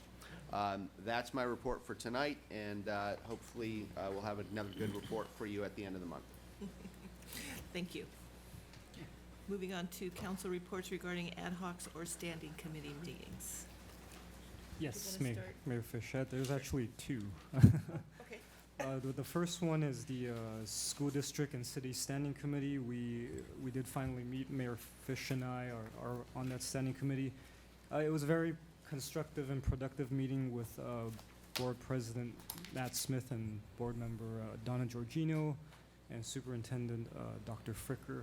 And just to summarize, there were 3 main points that we talked about. One was revisiting the joint use agreement for shared facilities that we had previously had. So that is, the school district is going back and looking at some of the elements of that. and evaluating how that fits into their future plans. So that was, we were very glad that they were open to revisiting that. So we like to thank their committee or their board for doing so. The second was we discussed pedestrian and traffic safety around school sites. Specifically, we talked about Oak Avenue and Cloverly Elementary, and we did mention specific spots that I'm not going to get into the details, but I believe staff is looking at some jurisdictional issues, whether it's county-owned or maintained spots versus city-owned and maintained spots. So we're going to figure those out. And thirdly, we talked about improved communication between the city and the school district in terms of sharing information about upcoming events, programs. We always have these difficulties of, clashing events and things where everyone's trying to attend everything possible. So we're trying to establish a mechanism to share that better than the way we have right now. And I think Mayor Fish if you may have something No, to I add. thought it was, well, Jerry was there. I thought it was a very productive meeting. I was very happy. With Kim being new to our district, I think it was good for us to have a conversation with her. Also with Donna being new to the school board. I'm looking forward to meeting them again. We did go ahead and set another date to meet because we don't want for this momentum to stop. So again, I wanted to thank them, the school district, for coming and for giving us some very positive input. Great. Yeah, great, thank you. And if I may also, Sure. for the other standing committee that Councilmember you and I are on, last Friday we did receive an update from staff and our consultant Transpo on the update to our downtown parking study, which, as you know, have been going on for some time. But we finally got a draft report that I believe we can share with. It's going to be brought before council at a future meeting. Okay. I could go over a couple of points. Fairly soon, right? When's the meeting? Second meeting in October. A second meeting in October, one where you're all here. Yeah. What standing committee is in? That's facilities, public Facilities, works, Public Works, and and infrastructure. Yeah. Oh, okay. Yeah, so I'll just highlight a couple of points, and maybe Councilmember you can also add to what I missed. In general, some of the conclusions are similar to our last parking study that was done, I think, 7 years ago in 2012. The conclusions were people prefer to park in lots, they prefer not to park on the street. In general, the downtown core has capacity, but people obviously want to park as close as possible to where they want to go. So the consultant focused a lot on parking management strategies. Something that was discussed was changing some of the time restrictions that we have, like for example, all-day parking versus 2-hour parking. Does it make sense to maybe go from 2-hour to 3-hour parking? Because we've heard from some businesses that had that concern that 2 hours isn't enough. Employee permit parking, is there a way to institutionalize that or formalize that and encourage that so their customers park closer, employees park farther? Councilmember you? I think one thing we actually discussed was the possibility of maybe while we're talking about this joint use agreement with the school district, and maybe look at possibility or options of using this. If the school is willing to work with us, then maybe use that as either employee parking for city staff or open that up for, because people park there anyways. I mean, not a lot, but there's still some. So may as well take good, and then open up our lot over here for business use. And then we're moving on to, also we did touch on Primrose Park a little bit, right? And then the implication is that parking is needed, because right now it's very, at the rush hour on weekends is very congested. Even that lot's getting used. So it just tells us when we build Primrose Park, we have to be careful to keep that parking. So one suggestion we discussed was why don't we build a parking lot? At the demo site, build a parking lot first, put it into use so that we're not losing parking while we build a park. So those are some of the things that city manager will bring back at the next meeting to discuss with the full council. Is that Primrose parking lot safe to park in? Is it, I mean, right now, is it an open parking lot? People are using it? Yeah, where the location, yes, it's Okay. open and If I remember when we had a meeting there, I thought there was some uneven areas and. And lighting was beat up a little bit. another question. There's no that lighting there, I don't think, is Right. there? Yeah. there's some limited lighting. Actually, it was good that Mayor Pro Tem brought up, because one of the suggestions that the parking consultant was talking about, the perceived safety and accessibility of the parking lots are very important in encouraging people to use them. For example, the new parking lot we have now in Temple City and Workman. I think people are using it because, you know, they perceive it to be safer, nicer, so I think some of the employees are actually parking there. And then maybe, perhaps we should look at maybe increasing level of lighting in the alleyway so that people are less afraid of walking down or, you know, that kind of thing, so. That's a great idea. Yeah, and then the Primrose parking lot, by flipping it, would definitely help the parking consultant confirm that. That'll make it more usable. Thank you. Do we have any other reports? I have a question, what's happening with our Las Tunas Downtown Revitalization Standing Committee? Is that still a valid committee? Where do we stand on that? I haven't heard anything about that, or where we're going with that, Sure, with, about a year ago or so, David Goodell had come up with some ideas and concepts. We need to schedule a meeting. That was like a year ago, though. Yeah, about a little bit more than a year ago. So we need to come back and Maybe talk just to, kind of like, okay, where do we go from here? yeah, we can schedule that meeting. If it's just to say, we're not going anywhere from here. But, yeah, we need to Don't kind we of, have renderings and all that? we have what? Didn't we have renderings? Yeah, at we some have, we, point? remember we got that big old report, but that was like a year ago, and Yeah. Yeah, with all the costs. we haven't had a, and options. we haven't had a meeting, we haven't, heard any Yeah. more on that, it's just kind of Yeah. just sitting on a shelf somewhere. I thought last time when we left that, when it was reported back to the city council, was that we're going to look at a future budget and see Well, yeah, which it's always one we're about the gonna- budget and yeah, whether we can, what we can do, right? Right. Okay. Council items separate from the city manager's regular agenda. Councilmember Sternquist. Couple things. I thought the Moon Festival went really well.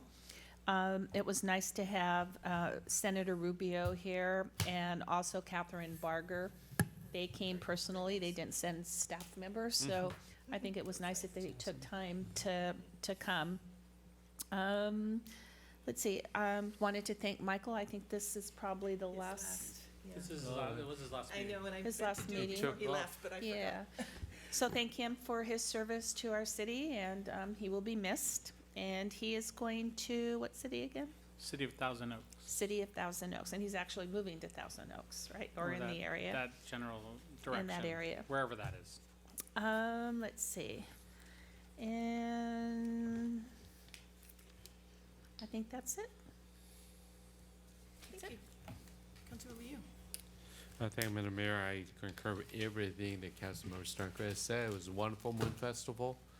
In some ways, compared to some of the ones we have had, I got good comments from other folks saying that it's just the right size.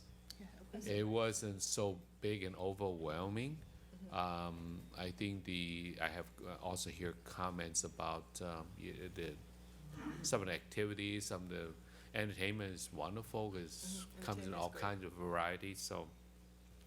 So that is good, and want to thank staff. I thought Mr. City Manager and his staff did a wonderful job, and I also thought that World Journal did a wonderful job, because I saw our staff. Well, they didn't just sit there just because the area is relatively clean.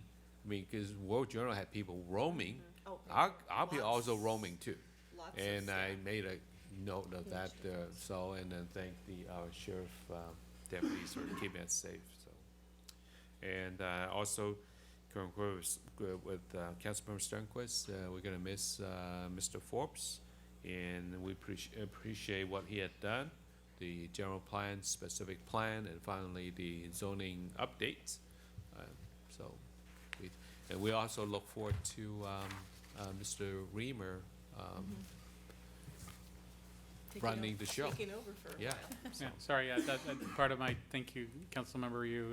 Mr. Reimers will be stepping in for a while as we have some transitions at City Hall with some new folks, but Mr. Reimers has gladly stepped up to be interim director for the foreseeable future for right now.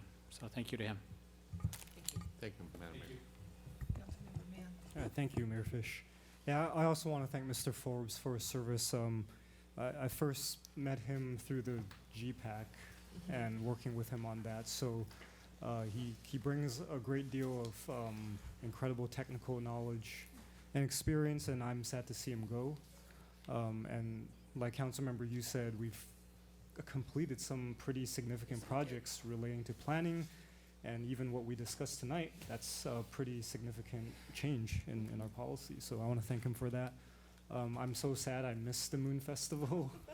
I heard it was great. I also heard it was hot, but then that's usually what happens during this time of the year. Yeah, but I do want to thank staff for working well on that with World Journal. I want to thank World Journal for being a partner. I understand they're constantly making tweaks and changes, and they're very receptive to our feedback and input, and what we see as I like what Councilmember you said, a festival that's appropriate for a city of our size. Correct. And from my understanding, they try to incorporate more children's elements, which I thought was much appreciated, and also their inclusion of local children from local groups that do performances. I thought that's always a nice touch to have. So yeah, I'm really sad that I missed it. Thank you. Sure. Mayor Pro Tem? Nothing yet. Nothing? Okay. Of course, I was going to mention Director Forbes before he left, but then there was just so much going on. He has done a lot for the city, and I think Thousand Oaks, it is Thousand Oaks, right? Yes. They're lucky to have him.